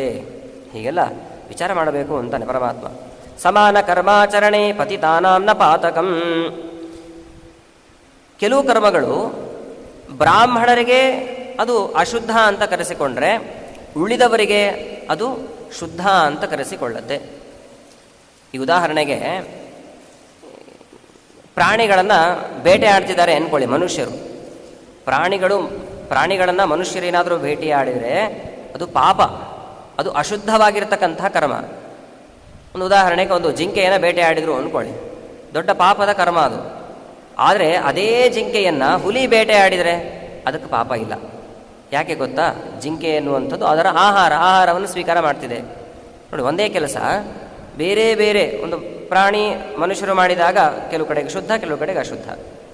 ಹಾಗೆಯೇ ಬ್ರಾಹ್ಮಣನಾಗಿರುವವನು ಅವನಿಗೆ ವಿಹಿತವಾಗಿರ್ತಕ್ಕಂತಹ ಧರ್ಮಗಳನ್ನು ಮಾಡಬೇಕು. ಅದಕ್ಕೆ ವಿಪರೀತವಾಗಿ ಅಭಕ್ಷ್ಯ ಭಕ್ಷಣವನ್ನು ಮಾಡಿದರೆ, ಉದಾಹರಣೆಗೆ ಹೇಳುವಂಥದ್ದು ಅಭಕ್ಷ್ಯ ಭಕ್ಷಣ, ನಿಷಿದ್ಧವಾಗಿರ್ತಕ್ಕಂಥ ಪದಾರ್ಥಗಳನ್ನು ಸ್ವೀಕಾರ ಮಾಡಬಾರದು. ಬ್ರಾಹ್ಮಣರಿಗೆಲ್ಲ ವಿಹಿತವಾಗಿರುವಂಥದ್ದು. ಇತರೆ ಜನ ಅದನ್ನು ಸ್ವೀಕಾರ ಮಾಡ್ತಾರಲ್ವ, ಬ್ರಾಹ್ಮಣನಿಗೆ ಪಾಪ ಬರುತ್ತೆ, ಅವರಿಗೆ ಪಾಪ ಬರೋದಿಲ್ಲ. ಯಾಕೆ ಅಂತಂದರೆ ಅವರ ವರ್ಗದಲ್ಲಿ ಅಭಕ್ಷ್ಯ ಭಕ್ಷಣ ಅನ್ನುವಂಥ ಕ್ರಮವೇ ಇಲ್ಲ. ನಮಗೆ ರಾಯರೆಲ್ಲ ವೇದಗಳಿಗೆ ಅರ್ಥವನ್ನು ತಿಳಿಸುವಾಗ ಗೀತೆಗೂ ಕೂಡ ಗೀತಾ ವಿವೃತ್ತಿ ಅಂತ ವ್ಯಾಖ್ಯಾನದಲ್ಲಿ ತಿಳಿಸಿಕೊಡ್ತಾರೆ. ನ ಪಲಾಂಡು ಭಕ್ಷಯೀತ, ಪಲಾಂಡುವನ್ನು ಭಕ್ಷಣೆ ಮಾಡಬೇಡಿ, ಅಂದರೆ ಈರುಳ್ಳಿ ಬೆಳ್ಳುಳ್ಳಿಗಳನ್ನೆಲ್ಲ ಸ್ವೀಕಾರ ಮಾಡೋ ಹಾಗಿಲ್ಲ, ಪಾಪ ಸಾಧನ ಅದು ತಿಳಿಸಿಕೊಟ್ಟಿದ್ದಾರೆ. ಆದರೆ ಉಳಿದವರು ಅದನ್ನು ಸ್ವೀಕಾರ ಮಾಡ್ತಾರೆ, ಅವರಿಗೆ ಪಾಪ ಇಲ್ಲ. ಯಾಕೆ ಅಂತಂದರೆ ತುಂಬ ಸುಂದರವಾದಂಥ ಒಂದು ದೃಷ್ಟಾಂತವನ್ನು ಕೊಡ್ತಾ ಇದ್ದಾರೆ. ನಶಯಾನಃ ಪತತ್ಯದಃ, ಬ್ರಾಹ್ಮಣನಾದವನು ತುಂಬ ಎತ್ತರದ ಒಂದು ವರ್ಗದಲ್ಲಿದ್ದಾನೆ. ಬ್ರಾಹ್ಮಣ, ಕ್ಷತ್ರಿಯ, ವೈಶ್ಯ, ಶೂದ್ರ ಅಂತ ಹೀಗೆ ವಿಭಾಗವನ್ನು ಮಾಡ್ತಾರಲ್ವ. ಬ್ರಾಹ್ಮಣ ಅನ್ನುವಂಥವನು ಎತ್ತರದ ವರ್ಗದಲ್ಲಿದ್ದಾನೆ, ಶೂದ್ರ ಅನ್ನುವವನು ತುಂಬ ಕೆಳಗಿನ ವರ್ಗದಲ್ಲಿದ್ದಾನೆ. ಯಾರಿಗೆ ಪೆಟ್ಟು ಬೀಳುತ್ತೆ ಹೇಳಿ? ದಾರಿಯಲ್ಲಿ ನಡ್ಕೊಂಡು ಹೋಗ್ತಾ ಇದ್ದಾನೆ ಅಂದ್ಕೊಳ್ಳಿ, ಅವನು ನೆಲದಲ್ಲಿ ಬಿದ್ದರೆ ಅವನಿಗೆ ಪೆಟ್ಟು ಬೀಳತ್ತೋ, ಅಥವಾ 3ನೇ ಮಹಡಿಯಿಂದ ಹತ್ತಿದವನು ಕೆಳಗಡೆ ಬಿದ್ದಾಗ ಅವನಿಗೆ ಪೆಟ್ಟು ಬೀಳತ್ತೋ? ಮೇಲೆ ಹತ್ತಿದವನು ಮೇಲಿಂದ ಕೆಳಗಡೆ ಬೀಳುವಾಗ ತಾನೇ ಪೆಟ್ಟು ಬೀಳತ್ತೆ, ಇವನಿಗೇನು ಪೆಟ್ಟು ಬೀಳೋದಿಲ್ಲ. ಯಾಕೆಂದರೆ ಕೆಳಗಡೆ ಮಲ್ಕೊಂಡಿದ್ದಾನವನು. ನಶಯಾನಃ ಪತತ್ಯಧಃ, ಕೆಳಗಡೆ ಮಲಗಿಕೊಂಡವನು ಮತ್ತೆ ಬಿದ್ದು ಅವನಿಗೆ ಪೆಟ್ಟಾಯಿತು ಅಂತ ಹೇಳಲಿಕ್ಕಾಗತ್ತೇನು? ಹಾಗೇನೂ ಇಲ್ಲ. ಹಾಗಾಗಿ ತುಂಬ ಎಚ್ಚರದಿಂದ ಯಾವುದು ಶುದ್ಧವಾಗಿರುವಂಥದ್ದು, ಯಾವುದು ಅಶುದ್ಧವಾಗಿರುವಂಥದ್ದು, ಇವುಗಳ ವಿವೇಕ ಅನ್ನುವಂಥದ್ದು ಅತ್ಯಂತ ಅವಶ್ಯಕವಾಗಿದೆ. ಅದರ ಜ್ಞಾನ ಅನ್ನುವಂಥದ್ದು ಎಲ್ಲರೂ ಕೂಡ ಪಡ್ಕೊಳ್ಬೇಕು ಅಂತ ಪರಮಾತ್ಮ ತಿಳಿಸಿದ. ಇದಾದ ನಂತರದಲ್ಲಿ ಭಾಗವತದ ಏಕಾದಶ ಸ್ಕಂದದಲ್ಲಿ ಅನೇಕ ಪ್ರಶ್ನೆಗಳನ್ನೆಲ್ಲ ಕೇಳಿದ್ದಾನೆ. ಪ್ರಧಾನವಾದಂತಹ ಅಂಶ ಭಿಕ್ಷುಗೀತೆ ಅಂತ ಇದೆ. ಭಿಕ್ಷುಗೀತೆ, ಎಷ್ಟು ಗೀತೆಗಳು ಪ್ರಸಿದ್ಧವಾಗಿದೆ. ಎಲ್ಲ ಗೀತೆಗಳ ಹಿಂದೆ ಒಂದು ದುಃಖ ಇದೆ, ಅದನ್ನು ಗಮನಿಸಬೇಕು ನಾವು.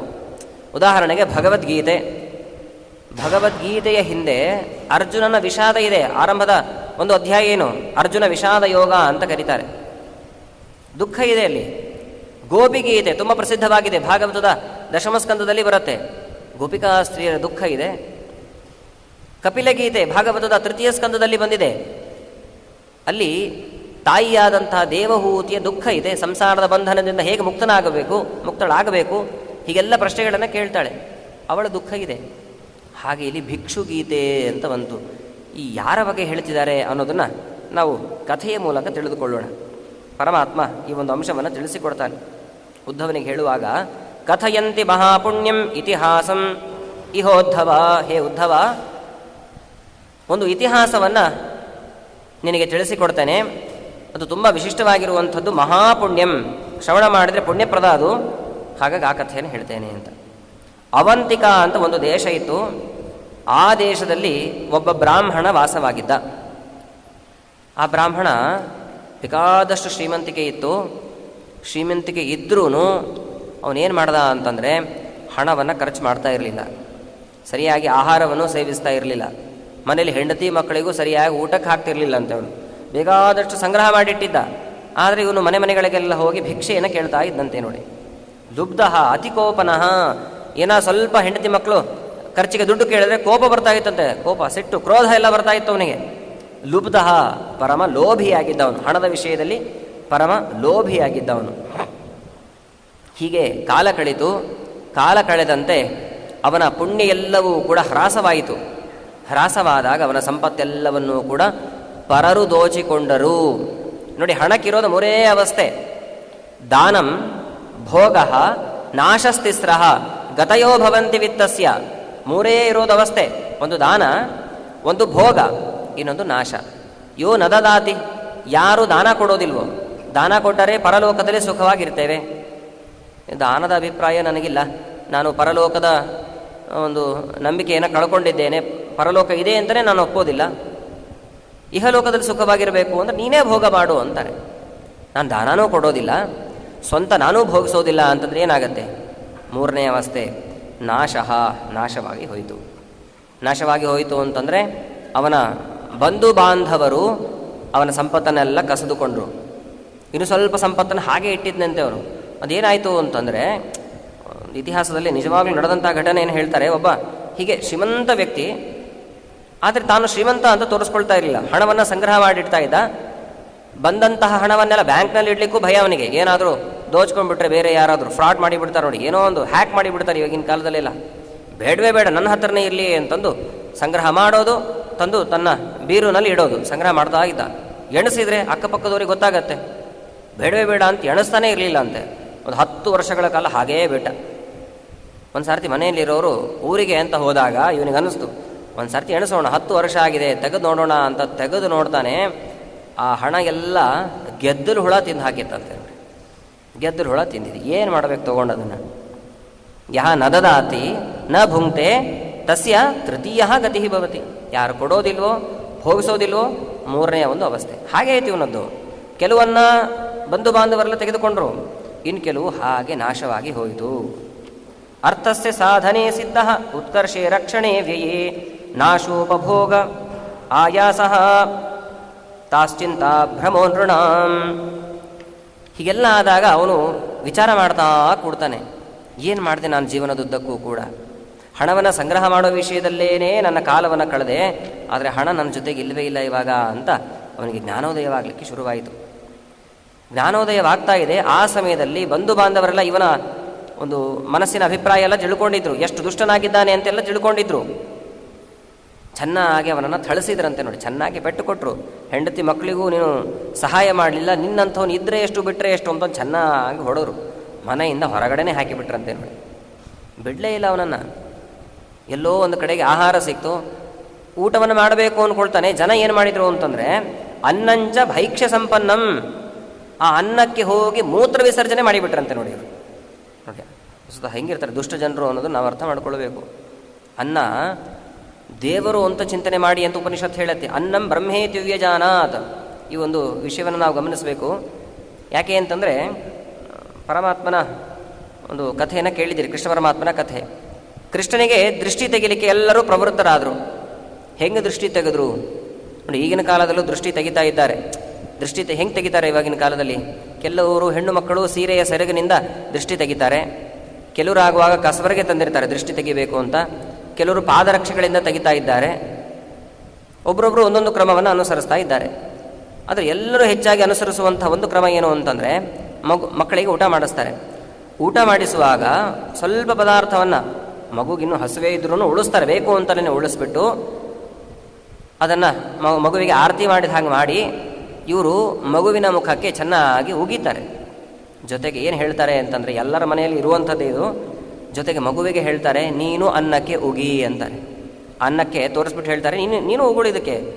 ಪಾಪ ಅದಕ್ಕೆ ಏನು ಗೊತ್ತಿರೋದಿಲ್ಲ, ಅದಕ್ಕೂ ಗೊತ್ತಾಗದೇನೆ ಥೂ ಥೂ ಥೂ ಅನ್ನತ್ತೆ. ಜೊತೆಗೆ ನಾಯಿ ಅಂತ ಬೇರೆ ಸೇರಿಸ್ತಾರೆ. ಅದು ಯಾವ ನಾಯಿ ಅಂತ ಯಾರು ಹೇಳ್ತಾರೋ ಅವ್ರಿಗೆ ಕೇಳಬೇಕು. ಥೂ ಥೂ ಥೂ ಥೂ ನಾಯಿ ಅಂತಾರೆ. ನೋಡಿ ಎಂಥ ಸಂಸ್ಕಾರ ಮಕ್ಕಳಿಗೆ ಕೊಡ್ತಾ ಇದ್ದೇವೆ ನಾವು. ಅನ್ನಂ ಬ್ರಹ್ಮೇ ದಿವ್ಯಜಾನಾತ್ ಅನ್ನಂ ನ ನಿಂದ್ಯಾತ್. ಅನ್ನವನ್ನು ನಿಂದನೆ ಮಾಡಬೇಡ್ರಿ, ಅನ್ನವನ್ನು ದೇವರು ಅಂತ ತಿಳಿಯಿರಿ ಅಂತ ಉಪನಿಷತ್ತು ಹೇಳುತ್ತೆ. ಅನ್ನಕ್ಕೆ ಉಗಿರಿ ಅಂತ ಸಂಸ್ಕಾರವನ್ನು ಕಲಿಸ್ತಾ ಇದ್ದೀವಿ. ತುಂಬ ಎಚ್ಚರದಿಂದ ಇರಬೇಕು. ಇದಂತೂ ಪರಮ ಅಶಾಸ್ತ್ರೀಯವಾಗಿರುವಂಥದ್ದು. ಬೇರೆ ಕ್ರಮಗಳನ್ನು ಸಂಪ್ರದಾಯದಂತೆ ಅನುಸರಿಸಿ ತೊಂದರೆ ಇಲ್ಲ, ಆದರೆ ಅನ್ನಕ್ಕೆ ಉಗಿಸುವಂತಹ ಸಂಪ್ರದಾಯ ಏನಿದೆ ಇದು ಪರಮ ಅಶಾಸ್ತ್ರೀಯ, ಅದನ್ನು ಬಿಡಲೇಬೇಕು ನಾವು. ನೋಡಿ ಅಂತಹ ಸಂಸ್ಕಾರವಂತನಾಗಿರುವವನು, ಅಂದರೆ ದುಷ್ಟ ಸಂಸ್ಕಾರವಂತನಾಗಿರುವವನು ಇವನೇನು ಮಾಡ್ದ ಅಂತಂದರೆ, ಪಾಪ ಈ ಬ್ರಾಹ್ಮಣ ಹೊರಗಡೆ ಭಿಕ್ಷೆಯನ್ನು ಕೇಳಿ ಅನ್ನವನ್ನು ಊಟ ಮಾಡ್ತಾ ಇದ್ರೆ ಆ ಅನ್ನದಕ್ಕೆ ಬಂದು ಮೂತ್ರ ವಿಸರ್ಜನೆಯನ್ನು ಮಾಡಿದ್ದಂತೆ. ನೋಡಿ ಎಂಥ ಒಂದು ದುರ್ಗತಿ. ಚೆನ್ನಾಗಿ ಹೊಡಿತಾ ಇದ್ದಾರೆ ಅವನಿಗೆ, ಚೆನ್ನಾಗಿ ಅವನ ಮುಖಕ್ಕೆಲ್ಲ ಉಗುಳ್ತಾ ಇದ್ದಾರಂತೆ. ನೋಡಿ ಎಂಥ ವಿಚಿತ್ರ ಇದು. ಭಾಗವತದ ಪಂಚಮ ಸ್ಕಂದದಲ್ಲಿ ವೃಷಭರೂಪಿ ಪರಮಾತ್ಮ ಸಂಚಾರವನ್ನು ಮಾಡುವಾಗ ಇಂತಹ ಅವಸ್ಥೆಗಳನ್ನೆಲ್ಲ ಅನುಭವಿಸಿದ್ದಾನೆ. ಭಾಗವತ ಗ್ರಂಥವನ್ನು ಹೇಳ್ತಾ ಇರುವಂಥ ಶುಕಾಚಾರ್ಯರೂ ಕೂಡ ಎಲ್ಲ ಪ್ರಸಂಗವನ್ನು ಅನುಭವಿಸಿಯೇ ಬಂದಿದ್ದಾರೆ. ಎಲ್ಲ ಸ್ತ್ರೀಯರು, ಚಿಕ್ಕ ಚಿಕ್ಕ ಮಕ್ಕಳು, ಹುಚ್ಚ ಇವನು ಅಂತಂದು ಬಾಯಿಗೆಲ್ಲ ಏನು ಉಗುಳು ಬರುತ್ತೆ ಅದನ್ನೆಲ್ಲ ಶುಕಾಚಾರ್ಯರ ಮೇಲೆ ಉಗುಳಿದ್ದಾರಂತೆ. ಯಾವ ವಿಕಾರ ಇಲ್ಲ. ಮತ್ತೆ ವೈಷ್ಣವಾಗ್ರೇಸರರು, ವೈರಾಗ್ಯ ಶಿಖಾಮಣಿಗಳು, ಮಹಾರುದ್ರದೇವರು ನೇರವಾಗಿ ಬಂದು ಪರೀಕ್ಷಿತ್ ಮಹಾರಾಜನ ಪ್ರಶ್ನೆಗಳನ್ನೆಲ್ಲ ಆಲಿಸಿ ಉತ್ತರವನ್ನು ಕೊಟ್ಟರು. ಋಷಿ ಮುನಿಗಳೆಲ್ಲ ಎದ್ದು ಗೌರವ ಕೊಟ್ಟರು, ಹೆಣ್ಣು ಮಕ್ಕಳಿಗೆಲ್ಲ ಗಾಬರಿ ಆಯಿತು, ಯಾರೋ ಮಹಾನುಭಾವರು ಇವರು ಅಂತ ಓಡಿ ಹೋದ್ರಂತೆ ನೋಡಿ. ಇಲ್ಲೂ ಹಾಗೆ ಆಯಿತು, ಏನು ಬೇಕಾದ್ರೆ ಆಗಲಿಲ್ಲ ಅವನಿಗೆ. ಆಗ ಈ ಭಿಕ್ಷು ಏನಿದ್ದಾನೆ, ವಸ್ತುತಃ ಅವನು ಬ್ರಾಹ್ಮಣ, ಅವನು ಭಿಕ್ಷುವಾಗಿ ಬದಲಾದ ಅಂತಾರೆ. ಭಿಕ್ಷುವಾಗಿ ಬದಲಾದ ಅವನು ಕೆಲವು ಮಾತುಗಳನ್ನು ಆಡ್ತಾನೆ, ಅದನ್ನೇ ಭಿಕ್ಷುಗೀತೆ ಅಂತ ತಿಳಿಸಿಕೊಟ್ಟಿದ್ದಾರೆ. ಭಿಕ್ಷುರುವಾಚ, ಎಂಥ ಒಂದು ದೊಡ್ಡ ವಿಚಾರವನ್ನು ಮಾಡ್ತಾನೆ ನೋಡಿ. ಭಿಕ್ಷುವಿನ ಸ್ಥಾನದಲ್ಲಿದ್ದು ನಾವು ವಿಚಾರ ಮಾಡೋಣ. ನಮಗೆ ಯಾರಾದರೂ ಹೀಗೆ ಬೈಯೋದು ಹೊಡೆಯೋದು ಮಾಡಿದರೆ ನಾವೇನು ಮಾಡ್ತೀವಿ? ವಾಪಸ್ 2 ಏಟು ಕೊಟ್ಟಿರ್ತೀವಿ ಅಲ್ವಾ? ಇದು ಮನುಷ್ಯರ ಸಹಜವಾದಂತಹ ಸ್ವಭಾವ. ಅವನ ಆಲೋಚನೆ ನೋಡಿ ಎಷ್ಟು ಚೆನ್ನಾಗಿದೆ. ನಾಯಂ ಜನೋ ಮೇ ಸುಖ ದುಃಖ ಹೇತು ನ ದೇವತಾತ್ಮ ಗ್ರಹ ಕರ್ಮ ಕಾಲಾ ಮನಃಪರಂ ಕಾರಣಮಾಮನಂತಿ ಸಂಸಾರ ಚಕ್ರಂ ಪರಿವರ್ತಯೇದ್ಯತ್. ನನ್ನ ಈ ಒಂದು ದುರವಸ್ಥೆಗೆ ಹೀಗಿಷ್ಟು ಅವಮಾನ ಮಾಡಲಿಕ್ಕೆ ನಾಯಂ ಜನಃ ಕಾರಣ, ಇವರ್ಯಾರೂ ಕಾರಣರಲ್ಲ. ಅವ್ರು ಹೆಂಗೆ ಕಾರಣ ಅಲ್ಲ? ಪ್ರತ್ಯಕ್ಷವಾಗಿ ಅವರೇ ಬಂದು ಉಗುಳ್ತಾ ಇದ್ದಾರೆ, ಮೂತ್ರ ವಿಸರ್ಜನೆ ಮಾಡ್ತಿದ್ದಾರೆ, ಮಲವನ್ನು ಹಾಕ್ತಾ ಇದ್ದಾರೆ. ಅವ್ರು ಹೆಂಗೆ ಕಾರಣ ಅಲ್ಲ? ಯಾರೂ ಕಾರಣ ಅಲ್ಲ. ಮತ್ತು ಯಾರು ಕಾರಣ ಅಂತಂದರೆ ಮನಸ್ಸೇ ಕಾರಣ. ಮನಃಪರಂ ಕಾರಣ ಮಾಮನಂತಿ. ಎಲ್ಲದಕ್ಕೂ ಕೂಡ ಕಾರಣ ಯಾವುದು ಅಂದರೆ ಮನಸ್ಸು. ಭಾಗವತ 3ಯ ಸ್ಕಂದದಲ್ಲಿ ದೇವಹೂತಿ ಕೇಳ್ತಾಳೆ, ಸಂಸಾರದ ಬಂಧನಕ್ಕೆ ಅಥವಾ ಸಂಸಾರದಿಂದ ಮುಕ್ತರಾಗಲಿಕ್ಕೆ ಏನು ಕಾರಣ?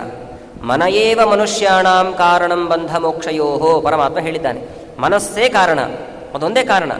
ಅದಕ್ಕೆ ಲೌಕಿಕ ದೃಷ್ಟಾಂತವನ್ನು ಕೊಡ್ತಾರೆ. ಒಂದೇ ಎರಡಕ್ಕೂ ಹೆಂಗೆ ಕಾರಣ ಆಗತ್ತೆ? ಬಂಧನಕ್ಕೂ ಅದೇ, ಮೋಕ್ಷಕ್ಕೂ ಅದೇ ಕಾರಣ ಅಂದರೆ ಹೆಂಗಾಗತ್ತೆ? ಒಂದು ಕೀಲಿ ಇರತ್ತೆ ಅಂದ್ಕೊಳ್ಳಿ, ಕೀಲಿ ಅಥವಾ ಬೀಗ ಕೀಲಿಯನ್ನು ತೆರಿಲಿಕ್ಕೂ ಆಗತ್ತೆ, ಅಂದರೆ ಲಾಕ್ ಮಾಡಲಿಕ್ಕೂ ಅದೇ ಕಾರಣ, ಅದನ್ನು ತೆರಿಲಿಕ್ಕೂ ಅದೇ ಕಾರಣ ಅಲ್ವಾ? ನಮ್ಮ ಮನೆಗಳಲ್ಲೆಲ್ಲ ನಾವು ಪ್ರತ್ಯಕ್ಷವಾಗಿ ಗಮನಿಸ್ತಾ ಇದ್ದೀವಿ. ನೀವು ಯಾವ ಕಡೆ ತಿರುಗಿಸ್ತೀರಿ ಅನ್ನೋದು ಡಿಪೆಂಡ್ ಆಗುತ್ತೆ. ನಾವು ಎಡಭಾಗದಲ್ಲಿ ತಿರುಗಿಸಿದ್ರೆ ಲಾಕ್ ಆಗುತ್ತೆ, ಬಲಭಾಗದಲ್ಲಿ ತಿರುಗಿಸಿದ್ರೆ ಅದು ಓಪನ್ ಆಗುತ್ತೆ. ಬಂಧನಕ್ಕೂ ಅದೇ ಕಾರಣ, ಮೋಕ್ಷಕ್ಕೂ ಅದೇ ಕಾರಣ ಅಲ್ವಾ? ಹಾಗೆ ಮನಸ್ಸು ಕೂಡ, ಮನಸ್ಸು ಸಂಸಾರದ ಬಂಧನಕ್ಕೂ ಕಾರಣವಾಗತ್ತೆ. ಪರಮಾತ್ಮನ ವಿರುದ್ಧವಾಗಿ ವಿಷಯ ಪದಾರ್ಥಗಳ ಕಡೆಗೆ ಮನಸ್ಸು ಮಾಡಿದರೆ ಅದೇ ಆ ಮನಸ್ಸನ್ನು ತಂದು ಈ ಕಡೆ ಪರಮಾತ್ಮನ ಕಡೆಗಿಟ್ಟಾಗ ಮೋಕ್ಷ ಆಗತ್ತೆ. ಮನಸ್ಸೇ ಪ್ರಧಾನವಾದಂಥ ಕಾರಣ. ಇನ್ನೊಂದು, ನಾವು ಪೂರ್ವ ಜನ್ಮದಲ್ಲಿ ಮಾಡಿರುವಂಥ ಕರ್ಮಗಳೇನಿದೆ ಅದು ಕಾರಣವಾಗತ್ತೆ, ಬೇರೆ ಯಾರೂ ಕೂಡ ಕಾರಣರಾಗುವುದಿಲ್ಲ. ನೋಡಿ, ಈ ಒಂದು ಆಲೋಚನೆ ಇದ್ದರೆ ಪ್ರತಿಯೊಂದು ಸಮಯದಲ್ಲೂ ಯಾರ ಮಧ್ಯದಲ್ಲೂ ಗಲಾಟೆ ಆಗೋದಿಲ್ಲ. ಪ್ರಸಿದ್ಧವಾದಂಥ ಗಲಾಟೆ ಅಂದರೆ ಯಾರು ಗಲಾಟೆ ಹೇಳಿ? ಇವಾಗ ಸೀರಿಯಲ್ ನೋಡೋರಿಗೆಲ್ಲ ಗೊತ್ತಿರುತ್ತೆ, ಅತ್ತೆ ಸೊಸೆಯ ಗಲಾಟೆ. ನೋಡಿ, ಈ ಒಂದು ಆಲೋಚನೆ ಇದ್ದರೆ ಅತ್ತೆ ಸೊಸೆಯ ಮಧ್ಯದಲ್ಲಿ ಗಲಾಟೆಯೇ ಆಗ್ಲಿಕ್ಕೆ ಸಾಧ್ಯ ಇಲ್ಲ. ಇವತ್ತು ಅತ್ತೆ ನನಗೇನಾದರೂ ಬೈದರು ಅಂತಂದರೆ ಅದಕ್ಕೆ ಅತ್ತೆ ಕಾರಣ ಅಲ್ಲ. ಯಾರು ಕಾರಣ? ನನ್ನ ಮನಸ್ಸು, ಅಥವಾ ಪೂರ್ವಜನ್ಮದಲ್ಲಿ ನಾನು ಯಾರಿಗಾದರೂ ಅಪಮಾನ ಮಾಡಿದ್ದೇನೆ ಅಥವಾ ನಾನು ಯಾರಿಗಾದರೂ ಬೈದಿದ್ದೇನೆ, ಅದಕ್ಕೆ ದೇವರು ನನಗೆ ಇವಾಗ ಅತ್ತೆಯ ಮೂಲಕ ಬಯಸ್ತಾ ಇದ್ದಾನೆ. ಇಷ್ಟೇ ಆಲೋಚನೆ ಮಾಡಿದ್ರೆ ಮುಗಿದು ಹೋಯ್ತಲ್ವ? ಅತ್ತೆನೂ ಹಾಗೆ ಆಲೋಚನೆ ಮಾಡಿದ್ರೆ ಮುಗಿದೋಯ್ತು, ಗಲಾಟೆ ಎಲ್ಲ ಆಗತ್ತೆ ಇಲ್ಲಿ. ಅದಕ್ಕೆ ಇದೇ ಅರ್ಥವನ್ನು ತಿಳಿಸಿಕೊಡುವಂತಹ ಕನ್ನಡದ ಒಂದು ಗಾದೆ ಬಂತು, ಮಾಡಿದ್ದುಣ್ಣೋ ಮಹಾರಾಯ ಅಂತ. ಮಾಡಿದ್ದುಣ್ಣೋ ಮಹಾರಾಯ. ನಾವೇನು ಅಂದ್ಕೊಳ್ತೀವಿ? ಏನು ಅಡುಗೆ ಮಾಡಿದ್ದಾರೋ ಅದನ್ನು ಉಣ್ಣು ಅಂತ ಹೇಳಿದ್ದಾರೆ ಅಂದ್ಕೊಳ್ತೀವಿ. ಅದರ ಬಗ್ಗೆ ಹೇಳಿಲ್ಲ. ಏನು ಮಾಡಿದ್ದಿ, ನೀನೇನು ಮಾಡಿದ್ದಿ, ಯಾವ ಕರ್ಮವನ್ನು ನೀನು ಮಾಡಿದ್ದಿ ಅದರ ಫಲವನ್ನು ನೀನು ಉಣ್ಣು ಅಂತ ಹೇಳಿದ್ದಾರೆ. ನಾವೇನೇನೋ ಅರ್ಥ ಮಾಡಿಕೊಳ್ಬಿಡ್ತೇವೆ. ಅದನ್ನು ಚೆನ್ನಾಗಿ ಅರ್ಥೈಸಿಕೊಂಡಂತಹ ಭಿಕ್ಷು ಹೇಳ್ತಾನೆ, ನಾಯಂ ಜನಃ ಕಾರಣಂ. ಇವರ್ಯಾರೂ ಕೂಡ ಕಾರಣರಲ್ಲ, ಹೊರತು ನನ್ನ ಮನಸ್ಸೇ ಕಾರಣ. ಪೂರ್ವಜನ್ಮದಲ್ಲಿ ನಾನು ಸಂಗ್ರಹ ಮಾಡಿ ಇಟ್ಟುಕೊಂಡಂತಹ ಕರ್ಮಗಳೇನಿದೆ ಅದೇನೇ ಕಾರಣವಾಗ್ತಾ ಇದೆ ಅಂತ. ಸಮಾಹಿತಂ ಯಸ್ಯ ಮನಃ ಪ್ರಶಾಂತಂ ದಾನಾಧಿಭಿಕ್ಕಿಂ ವದತಸ್ಯ ಕೃತ್ಯಂ ಅಸಂಯತಂ ಯಸ್ಯ ಮನೋ ವಿನಶ್ಯೇತ್ ದಾನಾದಿಭಿಶ್ಚೇದಪರಂ ಕಿಮೇಭಿಃ. ಯಾರ ಮನಸ್ಸು ಪರಮಾತ್ಮನಲ್ಲಿ ವಶವಾಗಿದೆಯೋ, ಅಂದರೆ ಮನಸ್ಸನ್ನು ಹತೋಟಿಯಲ್ಲಿಟ್ಟುಕೊಂಡಿದ್ದಾರೋ ಅವರು ಬೇರೆ ಧರ್ಮಾಚರಣೆನ ಮಾಡಿದರೆ ಎಷ್ಟು ಬಿಟ್ಟರೆ ಎಷ್ಟು ಅಂತ ಕೇಳ್ತಾನೆ ಅವನು. ಅಂದರೆ ಇದರ ಅಭಿಪ್ರಾಯ, ಬೇಕಾದಷ್ಟು ದಾನ ಧರ್ಮಗಳನ್ನು ಮಾಡ್ತಾ ಇದ್ದೀವಿ, ನಮ್ಮ ಮನಸ್ಸು ನಮ್ಮ ನಿಯಂತ್ರಣದಲ್ಲೇ ಇಲ್ಲ, ಎಲ್ಲ ವ್ಯರ್ಥ ಅಂತಾನೆ. ಜಿತೆ ತಸ್ಮಿನ್ ಜಿತೇಂದ್ರಿಯ. ತಸ್ಮಿನ್ ಜಿತೆ ಅಂತಂದರೆ ಮನಸ್ಸನ್ನು ಗೆದ್ದರೆ ಆವಾಗ ನಿಜವಾದಂತಹ ಜಿತೇಂದ್ರಿಯತ್ವ ಬರುತ್ತೆ. ದಮಃ ಅನ್ನುವಂಥದ್ದು ಪ್ರಧಾನವಾಗಿ ನಮ್ಮೆಲ್ಲರ ಲಕ್ಷಣ. ದಮಃ ಇಂದ್ರಿಯ ನಿಗ್ರಹ ಅಂತ ಹೇಳಿದ್ದಾರೆ. ಇಂದ್ರಿಯ ನಿಗ್ರಹ ಬರಬೇಕು ಅಂದರೆ ಮನಸ್ಸನ್ನು ಹತೋಟಿಲಿ ಇಟ್ಕೊಳ್ಬೇಕು. ಭಾರಿ ಕಷ್ಟ, ಅದು ಸುಲಭ ಅಲ್ಲ ಅದು. ಚಂಚಲಂ ಹಿ ಮನಃಕೃಷ್ಣ ಪ್ರಮಾಥಿ ಬಲವದೃಢಂ. ಅರ್ಜುನ ಹೇಳ್ತಾನೆ, ಎಲ್ಲ ಸರಿ, ಮನಸ್ಸನ್ನು ನಿಯಂತ್ರಣ ಮಾಡೋದೇ ಕಷ್ಟ. ಏನು ಮಾಡಬೇಕು? ಅಭ್ಯಾಸ ಮಾಡು ಅಂತಾನೆ. ಮೇಲಿಂದ ಮೇಲೆ ಅಭ್ಯಾಸ ಮಾಡ್ತಾ ಹೋಗಬೇಕು. ಇವತ್ತು 1 ನಿಮಿಷಗಳ ಕಾಲ ನಾವು ಪರಮಾತ್ಮನನ್ನು ಧ್ಯಾನ ಮಾಡಿದ್ವಿ ಅಂತಂದರೆ 1 ವಾರ ಬಿಟ್ಟು 2 ನಿಮಿಷಕ್ಕೆ ಬದಲಾಯಿಸ್ರಿ. 1 ತಿಂಗಳು ಬಿಟ್ಟು 5 ನಿಮಿಷಕ್ಕೆ ಬದಲಾಯಿಸಿ, ಹೀಗೆ ಅಭ್ಯಾಸ ಮಾಡ್ತಾ ಮಾಡ್ತಾ ಮಾಡ್ತಾ ಚೆನ್ನಾಗಿ ನಿಯಂತ್ರಣ ಮಾಡಿದಾಗ ನಮ್ಮ ವಶಕ್ಕೆ ಬರುತ್ತೆ. ಇಲ್ಲೇ ಇದ್ದರೆ ದಾನಾದಿಗಳನ್ನೆಲ್ಲ ಮಾಡಿದರೆ ಏನು ಪ್ರಯೋಜನ ಬಂತು ಅಂತಾನೆ. ದೇಹಂ ಮನೋ ಮಾತ್ರವಿದಂ ಗೃಹೀತ್ವಾ ಮಮಾಹಮಿತ್ಯಂದಧಿಯೋ ಮನುಷ್ಯಾಃ ಯೇಷೋಹಮನ್ಯೋ ಅಯಮಿತಿ ಭ್ರಮೇಣ ದುರಂತಪಾರೇ ತಮಸಿ ಭ್ರಮಂತಿ. ಎಲ್ಲ ಜನ ಏನು ಅಂದುಕೊಂಡಿದ್ದಾರೆ ಅಂತಂದರೆ ನಾನೇ ದೇಹ ಅಂತ ಅಂದುಕೊಂಡಿದ್ದಾರೆ. ತುಂಬ ಆಳವಾದಂಥ ವಿಷಯವನ್ನು ಹೇಳ್ತಾನೆ, ಗಮನ ಕೊಟ್ಟರೆ ಅರ್ಥ ಆಗತ್ತಿಲ್ಲದ್ರೆ ಹೋಯಿತು ವಿಷಯ. ನಾನೇ ದೇಹ ಅಂತ ತುಂಬ ಜನರಿಗೆ ಭ್ರಮೆ ಇದೆ. ವಸ್ತುತಃ ನಾವು ದೇಹ ಅಲ್ಲ, ನಾವು ದೇಹ ಅಲ್ಲ, ಶರೀರಕ್ಕಿಂತ ಭಿನ್ನರಾಗಿ ನಾವಿದ್ದೇವೆ. ಜೀವರು ಆತ್ಮ ಅಂತೇನು ವ್ಯವಹಾರ ಮಾಡ್ತಾರೆ ಅದು ಶರೀರಕ್ಕಿಂತ ಭಿನ್ನವಾಗಿದೆ. ಉದಾಹರಣೆಗೆ ಯಾರಾದರೂ ಪ್ರಾಣ ಕಳ್ಕೊಂಡ್ರೆ ವ್ಯವಹಾರ ಮಾಡ್ತಾರೆ ನೋಡ್ರಿ, ಏನಂತ ವ್ಯವಹಾರ ಮಾಡ್ತಾರೆ? ಅವರು ಸತ್ತು ಹೋದರು ಅಂತಂತಾರೆ. ನೋಡಿ, ಶರೀರನೇ ಆತ್ಮ ಆಗಿದ್ದರೆ ಸತ್ತು ಹೋದರು ಯಾಕೆ? ಸತ್ರು ಅಷ್ಟೇ, ಅವ್ರು ಸತ್ರು. ಹೋದರು ಅಂತ ಸೇರಿಸ್ತಾರೆ. ಏನದು? ಸತ್ತದ್ದು ಬಿದ್ದದ್ದು ಶರೀರ, ಹೋದದ್ದು ಒಳಗಡೆ ಇರುವಂತಹ ಜೀವ ಆತ್ಮ. ಶರೀರಕ್ಕಿಂತ ಭಿನ್ನವಾದಂತಹ ಆತ್ಮ ಇದೆ. ಸುಧಾದಿ ಗ್ರಂಥಗಳಲ್ಲಿ ಇದಕ್ಕೆ ಅನೇಕ ಪ್ರಮಾಣಗಳನ್ನು ಕೊಡ್ತಾರೆ, ನಾನು ಹಾಗೂ ದೇಹ ಬೇರೆ ಅನ್ನೋದಕ್ಕೆ. ಉದಾಹರಣೆಗೆ ನೋಡಿ, ನಾನು ವ್ಯವಹಾರ ಮಾಡ್ತೀನಿ, ಇದು ನನ್ನ ಮೊಬೈಲ್ ಅಂತ ನಾನು ವ್ಯವಹಾರ ಮಾಡ್ತೀನಿ. ನನ್ನ ಮೊಬೈಲ್ ಅಂದರೆ ನಾನು ಮೊಬೈಲ್ ಆಗ್ತೀನ ಹೇಳಿ? ನನ್ನ ಮೊಬೈಲ್ ಅಂತ ಹೇಳುವಾಗ ನಾನು ಬೇರೆ, ಮೊಬೈಲ್ ಬೇರೆ ಗೊತ್ತಾಗತ್ತೆ. ಅಥವಾ ನನ್ನ ಪುಸ್ತಕ ನಾನು ಹೇಳ್ತೇನೆ, ನನ್ನ ಪುಸ್ತಕ ಅಂತ ಹೇಳುವಾಗ ನಾನು ಬೇರೆ, ಪುಸ್ತಕ ಬೇರೆ ಅಂತ ಗೊತ್ತಾಗತ್ತೋ ಇಲ್ವೋ? ಹಾಗೆಯೇ ಇದು ನನ್ನ ದೇಹ ಅಂತ ನಾನು ಹೇಳ್ತೀನಿ, ನಾನು ದೇಹ ಅಂತೀವ? ನನ್ನ ದೇಹ, ಇದು ನನ್ನ ಕೈ, ಇದು ನನ್ನ ಕಾಲು ಅಂದರೆ ಅರ್ಥ ಆಗತ್ತೋ ಇಲ್ವೋ? ನನ್ನ ಮೊಬೈಲ್ ಅಂದಾಗ ನಾನು ಮೊಬೈಲ್ ಬೇರೆ ಹೇಗೋ, ನನ್ನ ದೇಹ ಅನ್ನುವಾಗಲೂ ನಾನು ದೇಹ ಬೇರೆಯೇ. ನಾನು ದೇಹ ಹೇಗಾಗ್ತೇನೆ? ಸರ್ವಥಾ ಅಲ್ಲ. ಅದೇ ಜನರಿಗೆಲ್ಲ ಭಾವನೆ ಇರುವಂಥದ್ದು ಏನು? ನಾನೇ ದೇಹ ಅಂತ. ಹಾಗಾದರೆ ನಾವು ಎಲ್ಲಿದ್ದೇವೆ ನೋಡಿ? ನಾವು ವಸ್ತುತಃ ತುಂಬ ಚಿಕ್ಕ ಪ್ರಮಾಣದಲ್ಲಿದ್ದೇವೆ. ಪರಮಾಣು ಅಂತೇನು ಕರೀತಾರೆ ನೋಡಿ, ಪರಮಾಣು ಆಂಗ್ಲ ಭಾಷೆಯಲ್ಲಿ ಆಟಮ್ ಅಂತ ಕರೀತಾರಲ್ವ, ಅಷ್ಟು ಚಿಕ್ಕ ಪ್ರಮಾಣದಲ್ಲಿದ್ದೇವೆ ನಾವು. ಎಷ್ಟು ಹಾರಾಟ ಮಾಡ್ತೀವಿ ನಾವು. ಕೆಲವರು 5 ಅಡಿ 6 ಅಡಿ ಎಲ್ಲ ಇರ್ತಾರೆ. ಆದರೆ ಅವ್ರು ಇರೋದೆಷ್ಟು? ನಿಜವಾಗ್ಲೂ ವಸ್ತುತಃ ಅವ್ರು ಇರೋದೆಷ್ಟು? ದೇಹ 5-6 ಅಡಿ ಇರಬಹುದು, ಆದರೆ ವಸ್ತುತಃ ಅವರಿರೋದು ಪರಮಾಣುವಿನ ಪ್ರಮಾಣದಷ್ಟು. ಪರಮಾಣು ಎಷ್ಟಿರುತ್ತೆ ಗೊತ್ತಾ? ಅದಕ್ಕೆ ಪ್ರಮಾಣ ಕೊಡ್ತಾರೆ ತಾರ್ಕಿಕರು. ಜಾಲ ಸೂರ್ಯ ಮರೀಚಿಸ್ತಂ ಯತ್ ಸೂಕ್ಷ್ಮಂ ದ್ರವ್ಯತೆ ರಜಃ ತಸ್ಯ ಷಷ್ಠಸ್ತು ಯೋ ಭಾಗ ಪರಮಾಣು ಪ್ರಕೀರ್ತಿತಃ ಅಂತಾರೆ ಅವರು. ಪರಮಾಣು ಅಂದರೆ ಈಗ ಸೂರ್ಯನ ಕಿರಣಗಳು ಬರ್ತಾ ಇರತ್ತೆ ನೋಡಿ, ಕಿಟಕಿಯಲ್ಲೆಲ್ಲ ಬರ್ತಾ ಇರತ್ತೆ, ಹೋಗೋದು ಬರೋದೆಲ್ಲ ಆಗ್ತಾ ಇರುತ್ತೆ, ಗಮನಿಸಿರ್ತೀರಿ ನೀವು. ಅದರಲ್ಲಿ ಬರುವಂಥ ಒಂದು ಕಣವನ್ನು ತೆಗೆದುಕೊಳ್ಬೇಕಂತೆ. ಒಂದು ಕಣವನ್ನು ತೆಗೆದುಕೊಂಡು ಅದರಲ್ಲಿ ಸಮಾನವಾಗಿ 6 ವಿಭಾಗ ಮಾಡಬೇಕು. 6 ವಿಭಾಗ, ಅದನ್ನೇ ಹಿಡಿಲಿಕ್ಕಷ್ಟೇ ಇರುತ್ತೆ. ಸಮಾನವಾಗಿ ಹಿಡ್ಕೊಂಡು 6 ವಿಭಾಗ ಮಾಡಬೇಕಂತೆ. ವಿಭಾಗ ಮಾಡಿದಾಗ ಒಂದೇನು ಉಳಿಯತ್ತಲ್ವ, ಅದು ಪರಮಾಣು. ಅಷ್ಟೇ ನಾವಿರೋದು. ಆಶ್ಚರ್ಯ ಆಗತ್ತಲ್ವ? ಇರುವೆ, ಕ್ರಿಮಿ ಕೀಟಗಳೆಲ್ಲ ಇರುತ್ತಲ್ವ, ಅದರ ಒಳಗಡೆ ಇರುವಂತಹ ಜೀವಿಯೂ ಅಷ್ಟೇ. ದೊಡ್ಡ ದೊಡ್ಡ ಆನೆ, ಸಲಗ ಎಲ್ಲ ಇರುತ್ತಲ್ವ. ಹಿಂದಿನ ಕಾಲದಲ್ಲಿ ಡೈನಾಸರ್ಗಳೆಲ್ಲ ಇತ್ತು ಅಂತ ಕೇಳ್ತೇವೆ, ಅದರೊಳಗಡೆ ಇರುವಂತಹ ಜೀವಿಯೂ ಅಷ್ಟೇ. ಇಷ್ಟು ವ್ಯತ್ಯಾಸ ಇದೆ. ನಾವಿರೋದು ಅಷ್ಟೇ. ನಾವೆಲ್ಲಿದ್ದೇವೆ ಹಾಗಿದ್ರೆ? ನಾವಿರೋದು ಎದೆಯ ಭಾಗದಲ್ಲಿ. ಎದೆ ಭಾಗ ಏನಿದೆ ಈ ಭಾಗದಲ್ಲಿದ್ದೇವೆ ಅಂತ ತಿಳಿಸ್ತಾರೆ.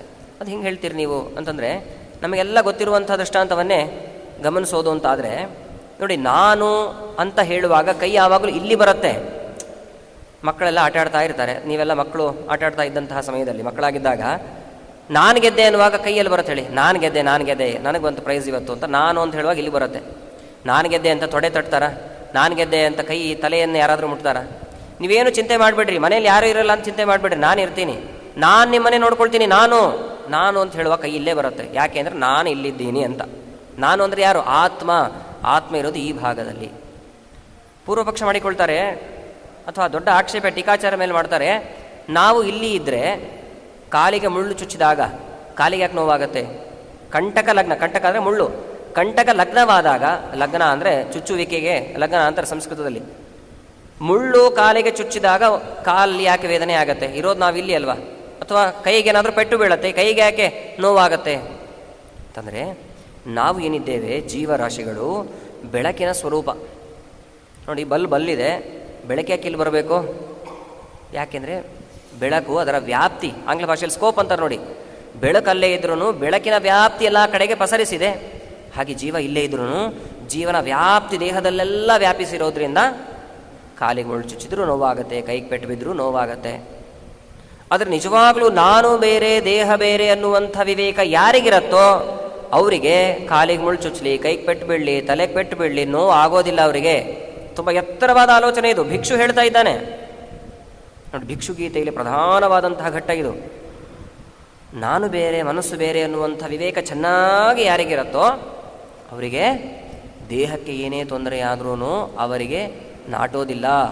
ಈಗ ದೊಡ್ಡ ದೊಡ್ಡ ಆಪರೇಷನ್ಗಳನ್ನೆಲ್ಲ ಮಾಡುವಾಗ ಅನಸ್ತೇಷಿಯಾ ಕೊಡ್ತಾರೆ ಅಲ್ವಾ, ಅನಸ್ತೇಷಿಯಾ ಕೊಡ್ತಾರೆ.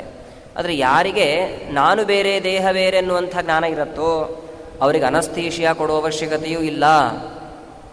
ಪಕ್ಕದವರಿಗೆ ಆಪರೇಷನ್ ಮಾಡುವಾಗ ನಮಗೇನಾದರೂ ಅನಸ್ತೇಷಿಯಾ ಕೊಡ್ತಾರೇನು? ಇಲ್ಲ. ಹಾಗೆ ದೇಹಕ್ಕೆ ಅನಸ್ತೇಷಿಯಾ ಕೊಡ್ತಾ ಇದ್ದಾರೆ ಅಂತಂದರೆ ಅದು ನನ್ನದಲ್ಲ ಅಂತ ಆಲೋಚನೆ ಮಾಡ್ತಾರಂತೆ. ಎಷ್ಟು ದೊಡ್ಡ ಆಲೋಚನೆ! ಹಾಗೆ ಇರಬೇಕು. ಯಾಕೆಂದರೆ ನಾವು ತುಂಬ ಅಲ್ಪ ಪ್ರಮಾಣದಲ್ಲಿ ಇರುವವರು ಅನ್ನೋದನ್ನು ಚೆನ್ನಾಗಿ ಹೇಳ್ತಾನೆ. ಅದಕ್ಕೆ ನಮ್ಮ ಪುರಂದರದಾಸರು ಒಂದು ಸುಂದರವಾದಂತಹ ಒಂದು ಪದ್ಯವನ್ನು ಕೊಟ್ಟರು. ಮುಳ್ಳು ಕೊನೆಯ ಮೇಲೆ 3 ಕೆರೆಯ ಕಟ್ಟೆ, 2 ತುಂಬದು 1 ತುಂಬಲೇ ಇಲ್ಲ ಅಂತಂದರು. ತುಂಬ ಸುಂದರವಾದಂತಹ ಪದ್ಯ. ಅರ್ಥ ಮಾಡಿಕೊಳ್ಳುವಂಥದ್ದು ಭಾರಿ ಕಷ್ಟ ಇದೆ. ಏನಿದರ ಅರ್ಥ? ಮುಳ್ಳು ಕೊನೆಯ ಮೇಲೆ 3 ಕೆರೆ ಕಟ್ಟಿದ್ದಾರೆ. ಸಾಮಾನ್ಯವಾಗಿ ನಮಗೆ ಅರ್ಥ ಆಗೋದೇನು ಅಂದರೆ, ಮುಳ್ಳಿನ ತುದಿ ಭಾಗದಲ್ಲಿ 3 ಕೆರೆಗಳನ್ನು ಕಟ್ಟಿದ್ದಾರೆ. 2ರಲ್ಲಿ ತುಂಬಲಿಕ್ಕೆ ಆಗೋದೇ ಇಲ್ಲ, 1ರಲ್ಲಿ ತುಂಬಲಿಕ್ಕೆ ಪ್ರಯತ್ನ ಪಟ್ಟಿದ್ರೆ ತುಂಬಲಿಕ್ಕೆ ಆಗ್ತಾ ಇತ್ತು, ಆದರೆ ಇವನು ತುಂಬಲಿಲ್ಲ ಅಂತ.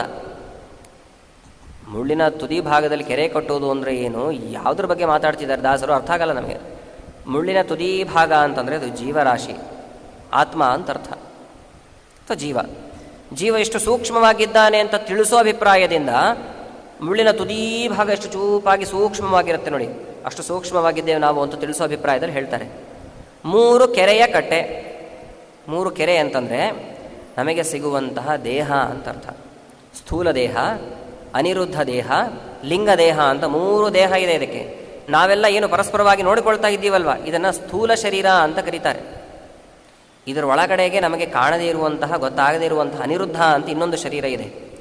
ಅದಾದ ಮೇಲೆ ಸ್ವರೂಪ ಅದಕ್ಕೆ ಆಚ್ಛಾದಕವಾದಂತಹ, ಆವರಕವಾದಂತಹ ಒಂದು ದೇಹ ಇದೆ, ಅದನ್ನೇ ಲಿಂಗದೇಹ ಅಂತ ಕರೀತಾರೆ. ಇಲ್ಲಿ ಲಿಂಗದೇಹ ಭಂಗ ಆಗೋದು ಭಾರೀ ಕಷ್ಟ.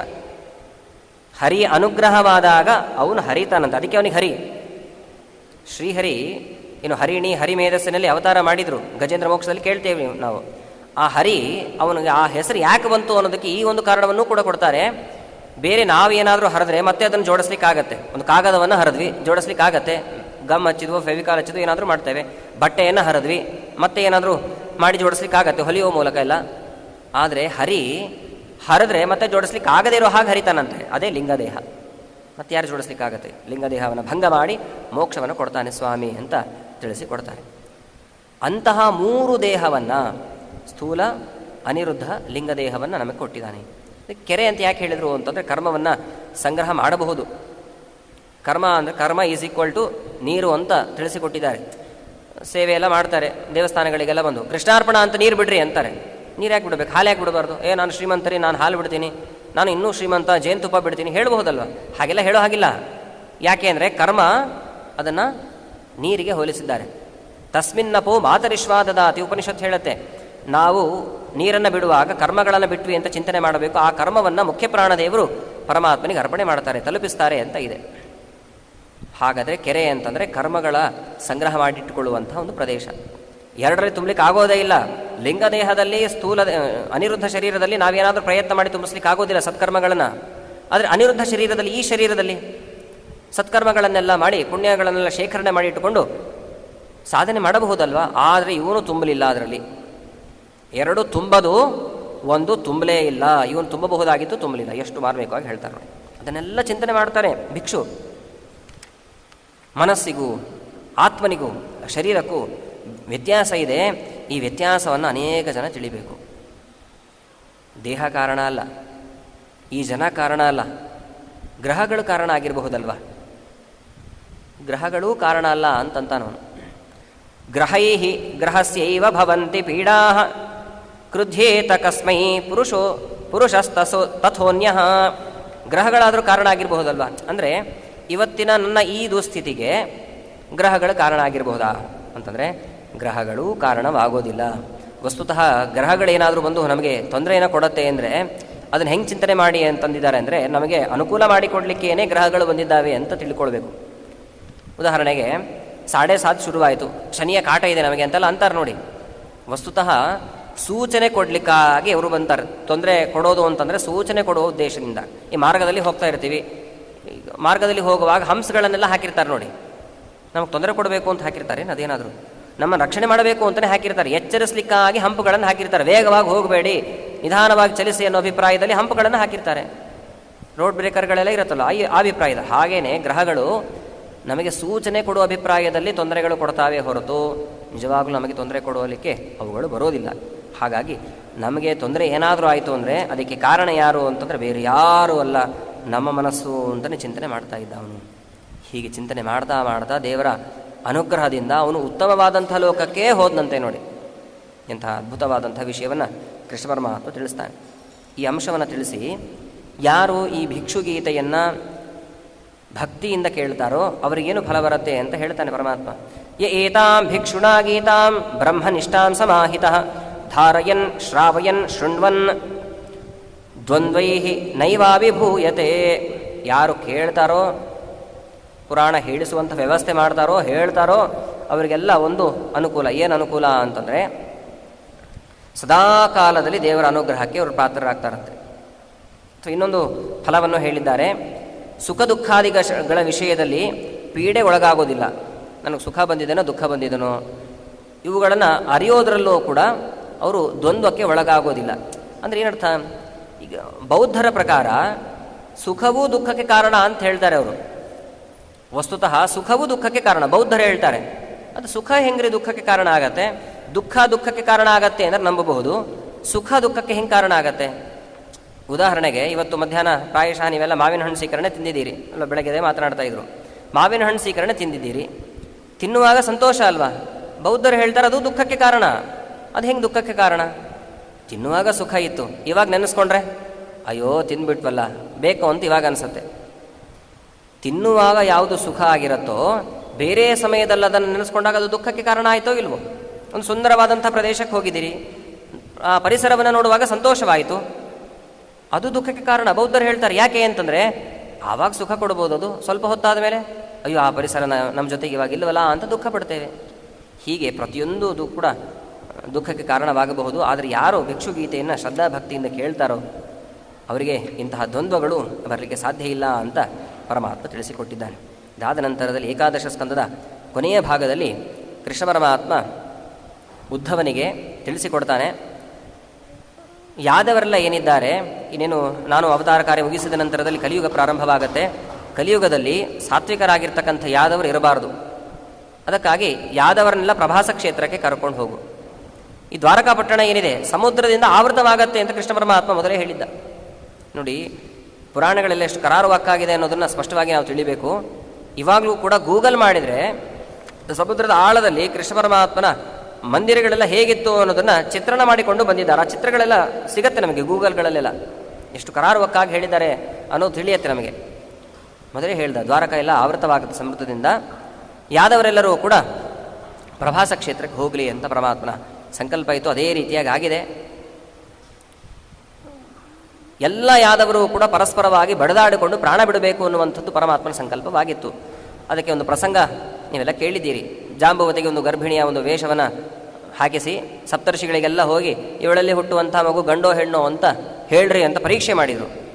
ಸಿಟ್ಟುವಂಥವರಿಗೆ, ನಮ್ಮನ್ನು ಪರೀಕ್ಷೆ ಮಾಡಬೇಕು ಅಂದ್ಕೊಳ್ತೀರಾ? ಕೃಷ್ಣ ಪರಮಾತ್ಮ ನಿಮ್ಮ ಕುಲದಲ್ಲಿ ಅವತಾರ ಮಾಡಿದ್ದಾನೆ ಅಂತ ಸೊಕ್ಕು ನಿಮಗೆ, ನಿಮ್ಮ ವಂಶದಲ್ಲಿ ಅಂದರೆ ಈ ಮಗುವಿನ ಉದರದಿಂದ ಬರುವಂಥದ್ದು ಹೆಣ್ಣು ಅಲ್ಲ ಗಂಡು ಅಲ್ಲ, ನಿಮ್ಮನ್ನು ಸಂಹಾರ ಮಾಡುವಂತಹ ಒಂದು ಒನಕೆ ಬರುತ್ತೆ ಅಂತ ಶಾಪ ಹಾಕಿಬಿಟ್ರು. ನಕ್ರು ಅವರೆಲ್ಲ.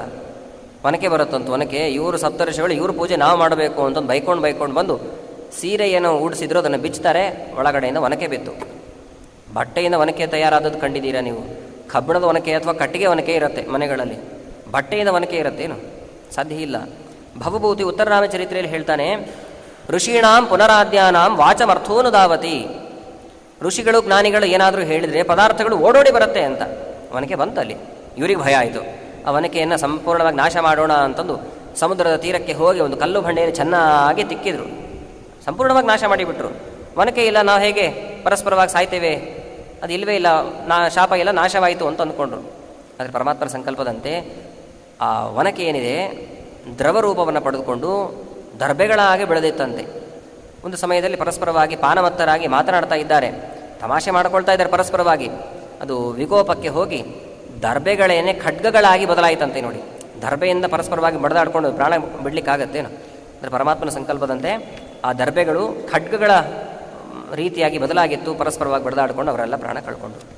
ಇತ್ತ ಕಡೆಗೆ ಕೃಷ್ಣ ಪರಮಾತ್ಮನೂ ಕೂಡ ಅವತಾರ ಕಾರ್ಯ ಮುಗಿಸಬೇಕು ಅಂತ ಸಂಕಲ್ಪ ಮಾಡಿದ್ದ. ಒಂದು ಮರದ ಕೆಳಗೆ ವಿಶ್ರಾಂತಿಯನ್ನು ಪಡೆಯೋ ರೀತಿಯಲ್ಲಿ ನಾಟಕ ಮಾಡ್ತಾ ಇರುವಾಗ ಒಬ್ಬ ಜರ ಅನ್ನುವಂಥ ವ್ಯಾಧ ಪರಮಾತ್ಮನ ಪಾದದ ತಲಭಾಗದಲ್ಲಿ ಬಾಣವನ್ನು ಹೊಡಿತಾನೆ.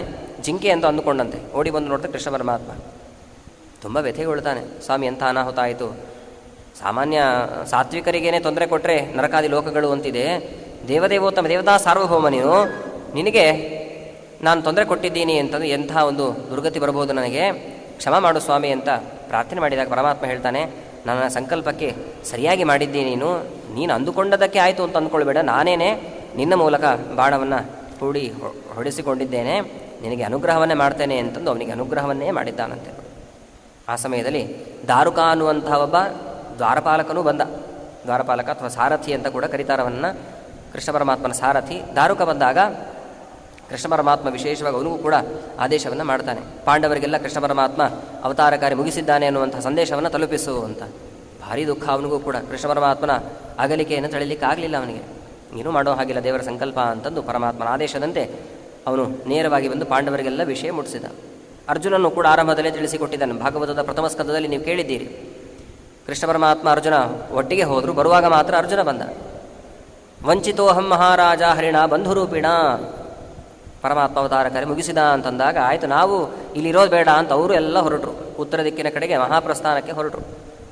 ಎಲ್ಲ ದೇವತೆಗಳು ಪಂಚಪಾಂಡವರಲ್ಲಿ ಧರ್ಮರಾಜನನ್ನು ಬಿಟ್ಟು ಉಳಿದವರೆಲ್ಲ ಶರೀರವನ್ನು ಬಿಟ್ಟರು ಅಂತ ಕೇಳ್ತೇವೆ. ಆದರೆ ಧರ್ಮರಾಜ ಮಾತ್ರ ಸಶರೀರನಾಗಿ ಸ್ವರ್ಗಲೋಕಕ್ಕೆ ಹೋಗ್ತಕ್ಕಂಥವನಾದ ಅಂತ ತಿಳಿಸಿಕೊಟ್ಟಿದ್ದಾರೆ. ಅದನ್ನು ಇವಾಗಲೂ ಕೂಡ ನೋಡಬಹುದು. ಬದರಿ ಕ್ಷೇತ್ರದಿಂದ ನಡ್ಕೊಂಡು ಹೋಗಬೇಕು, ಸುಮಾರು ಒಂದು 3-4 ದಿನಗಳ ಕಾಲ ನಡಿಬೇಕಾಗತ್ತೆ. ಅದು ಎಲ್ಲಿ ಹೋಗಬೇಕು ಅನ್ನೋದು ಗೊತ್ತಾಗಲ್ಲ ನಮಗೆ. ಅಲ್ಲಿ ಗೈಡ್ಗಳೆಲ್ಲ ಇದ್ದಾರೆ, ಆ ಗೈಡ್ಗಳನ್ನೆಲ್ಲ ಕರ್ಕೊಂಡು ಹೋಗಬೇಕು. ಅವರೆಲ್ಲ ವ್ಯವಸ್ಥೆಯನ್ನು ಮಾಡ್ಕೊಂಡು ಬರ್ತಾರೆ, ಟೆಂಟ್ಗಳ ವ್ಯವಸ್ಥೆ, ಆಹಾರವನ್ನು ಸ್ವೀಕಾರ ಮಾಡುವಂಥವರಾಗಿದ್ದರೆ ಆಹಾರದ ವ್ಯವಸ್ಥೆ, ಎಲ್ಲ ವ್ಯವಸ್ಥೆಯನ್ನು ಮಾಡ್ತಾರೆ ಅವರು. ಕಾಲ್ನಡಿಗೆಯಲ್ಲಿ ಹೋಗಬೇಕು, ಮತ್ತು ಯಾವ ವಾಹನಗಳು ಕೂಡ ಬರೋದಿಲ್ಲ. ಹಾಗೆ ಹೋದಾಗ ಸತೋಪಂಥ ಅಂತ ವ್ಯವಹಾರ ಮಾಡ್ತಿದ್ದಾರೆ. ಪಾಂಡವರು ಸ್ವರ್ಗಾರೋಹಣ ಮಾಡಿರುವಂತಹ ಜಾಗ ಅಂತ ತಿಳಿಸ್ತಾರೆ. ಹೀಗೆ ಧರ್ಮರಾಜ ಮುಂತಾದವರೆಲ್ಲರೂ ಕೂಡ ಸ್ವರ್ಗಾರೋಹಣವನ್ನು ಮಾಡಿದರು. ಕೃಷ್ಣ ಪರಮಾತ್ಮ ಅವತಾರ ಕಾರ್ಯ ಮುಗಿಸಿ ವೈಕುಂಠಕ್ಕೆ ಬರುವಾಗ, ನೋಡಿ ಒಬ್ಬ ಸ್ವಾಮಿಗಳು ಮನೆಗೆ ಬರ್ತಾರೆ ಅಂದರೆ ಎಷ್ಟು ವಿಜೃಂಭಣೆಯಿಂದ ಸ್ವಾಗತ ಕೋರ್ತೇವೆ. ಕೃಷ್ಣ ಪರಮಾತ್ಮ ವೈಕುಂಠಕ್ಕೆ ಬರುವಾಗ ವಿಶೇಷವಾಗಿ ಎಲ್ಲ ದೇವತೆಗಳು ಕೂಡ ಅವನನ್ನು ಬರಮಾಡಿಕೊಂಡಿದ್ದಾರೆ. ವಿಶೇಷವಾಗಿ ಎಲ್ಲ ದೇವತೆಗಳಿಗೂ ಕೂಡ ಅನುಗ್ರಹವನ್ನು ಮಾಡಿದ. ಯಾವಾಗ ಕೃಷ್ಣ ಪರಮಾತ್ಮ ಅವತಾರ ಕಾರ್ಯ ಮುಗಿಸಿದ್ನೋ ಶುರುವಾಯಿತು ನೋಡಿ, ಆವಾಗಲಿಂದ ಕಲಿಯುಗ ಪ್ರಾರಂಭವಾಯಿತು. ಕಲಿಯುಗ ಪ್ರಾರಂಭವಾಯಿತು ಅಂದರೆ ಅಲ್ಲಿರುವಂಥ ಧರ್ಮಗಳ್ಯಾವುದು, ಆ ಕಾಲದ ನಿಯಮ ಏನು, ಇವುಗಳನ್ನೆಲ್ಲ ತಿಳಿಸು ಸ್ವಾಮಿ ಅಂತ ಭಾಗವತದ 12 ಸ್ಕಂದದಲ್ಲಿ ಪ್ರಶ್ನೆಯನ್ನು ಕೇಳಿದ್ದಾರೆ. ಆ ಪ್ರಶ್ನೆಗಳಿಗೆಲ್ಲ ಉತ್ತರವನ್ನು ಶುಕಾಚಾರ್ಯರು ಏನು ತಿಳಿಸಿಕೊಟ್ಟಿದ್ದಾರೆ ಎನ್ನುವಂಥ ಅಂಶಗಳನ್ನೆಲ್ಲ ಮುಂದಿನ ಪ್ರವಚನಕಾರರು ತಿಳಿಸ್ತಾರೆ ಅಂತ ಹೇಳ್ತಾ, ವಿಶೇಷವಾದಂತಹ ಕಾಲ ಆರಂಭದಲ್ಲೇ ಗಮನಿಸಿದ್ದೀರಿ. ಪುರುಷೋತ್ತಮ ಮಾಸದಲ್ಲಿ ಭಾಗವತ ಗ್ರಂಥವನ್ನು ಶ್ರವಣ ಮಾಡಿದರೆ ಎಷ್ಟು ಫಲ ಬರುತ್ತೆ ಅಂತ ಹೇಳಲಿಕ್ಕಾಗಲ್ಲ ಅಂತಂದರು. ತತ್ಫಲಂ ವಚಸಾ ವಕ್ತು ವಿಧಾತಾಪಿನ ಶಕ್ನುಯಾತ್, ಬೃಹಸ್ಪತ್ಯಾಚಾರ್ಯರೇ ಮೊದಲಾದಂತಹ ದೇವತೆಗಳಿಗೆ ಹೇಳಲಿಕ್ಕಾಗಲ್ಲ ಅಂತಂದರು. ನೀವೆಲ್ಲ ದೊಡ್ಡ ಪುಣ್ಯವಂತರು ಅಂತ ಭಾಸವಾಗತ್ತೆ. ಯಾಕೆ ಅಂತಂದರೆ ದೊಡ್ಡ ಕ್ಷೇತ್ರದಲ್ಲಿ ಉತ್ಕೃಷ್ಟವಾದಂತಹ ಪುರಾಣಗಳ ರಾಜ ಅಂತ ಪ್ರಸಿದ್ಧವಾದಂತಹ ಭಾಗವತ ಗ್ರಂಥವನ್ನು ಶ್ರವಣ ಮಾಡ್ತಿದ್ದೀರಿ ಅಂತಂದರೆ ವಿಶೇಷವಾಗಿ ಪುರುಷೋತ್ತಮನ ಅನುಗ್ರಹಕ್ಕೆ ನೀವೆಲ್ಲರೂ ಕೂಡ ಪಾತ್ರರಾಗಿದ್ದೀರಿ ಅಂತ ಈ ಮೂಲಕ ತಿಳಿಸ್ತಾ, ಇಂಥ ಒಂದು ಅವಕಾಶವನ್ನು ಮಾಡಿಕೊಟ್ಟಿರ್ತಕ್ಕಂತಹ ಪರ್ಯಾಯಸ್ಥರಿಗೆ, ನಮ್ಮ ಶ್ರೀಹರಿ ಪೂಜಾರಾಚಾರ್ಯರಿಗೆ ಹಾಗೂ ಎಲ್ಲ ಬಂಧು ಬಾಂಧವರಿಗೆ ನಾನು ಅನಂತ ವಂದನೆಗಳನ್ನು ಸಲ್ಲಿಸ್ತಾ ಇದ್ದೇನೆ. ಹಾಗೂ 2 ಮಾತುಗಳನ್ನು ಹೇಳುವಾಗ ಪುರಾಣಕ್ಕೆ ಸಂಬಂಧಪಟ್ಟದ್ದು ಹೇಳುವಾಗ ಸಹಜವಾಗಿ ದೋಷಗಳಾಗತ್ತೆ, ಮನುಷ್ಯನ ಸಹಜ ಧರ್ಮ ಅದು. ಹಾಗೇನಾದರೂ ದೋಷಗಳನ್ನು ಕಂಡಿದ್ರೆ ಅದು ನನ್ನ ವೈಯಕ್ತಿಕವಾಗಿ ನಾನು ದೋಷವನ್ನು ಮಾಡಿರುವಂಥದ್ದು. ಗುಣಗಳನ್ನು ನೀವೇನಾದರೂ ಗಮನಿಸಿದ್ರಿ ಅಂತಂದರೆ ಅದು ನನ್ನ ಗುರುಗಳಾದಂತಹ ಪಾಠವನ್ನು ಮಾಡಿದಂತಹ ಗುರುಗಳು ಪ್ರಾತಸ್ಮರಣೀಯರಾದಂತಹ ವಿಶ್ವೇಶತೀರ್ಥ ಶ್ರೀಪಾದಂಗಳವರದ್ದು ಅಂತ ಹೇಳ್ತಾ 2 ಮಾತುಗಳನ್ನು ಅಸ್ಮದ್ ಗುರುವಂತರ್ಗತ, ರಾಘವೇಂದ್ರ ತೀರ್ಥ ಗುರುವಂತರ್ಗತ, ಭಾರತೀಯ ರಮಣ ಮುಖ್ಯ ಪ್ರಾಣ ಅಂತರ್ಗತ ಕ್ಷೇತ್ರಸ್ವಾಮಿಯಾಗಿರ್ತಕ್ಕಂತಹ ಬದ್ರಿನಾರಾಯಣನಲ್ಲಿ ಅರ್ಪಣೆಯನ್ನು ಮಾಡ್ತಾ ಇದ್ದೇವೆ. ಗುರುಮಧ್ವಾಂತರ್ಗತ ಶ್ರೀಕೃಷ್ಣಾರ್ಪಿತಮಸ್ತು. ಹರಯೇ ನಮಃ. ಹರಯೇ ನಮಃ.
ಹಾಂ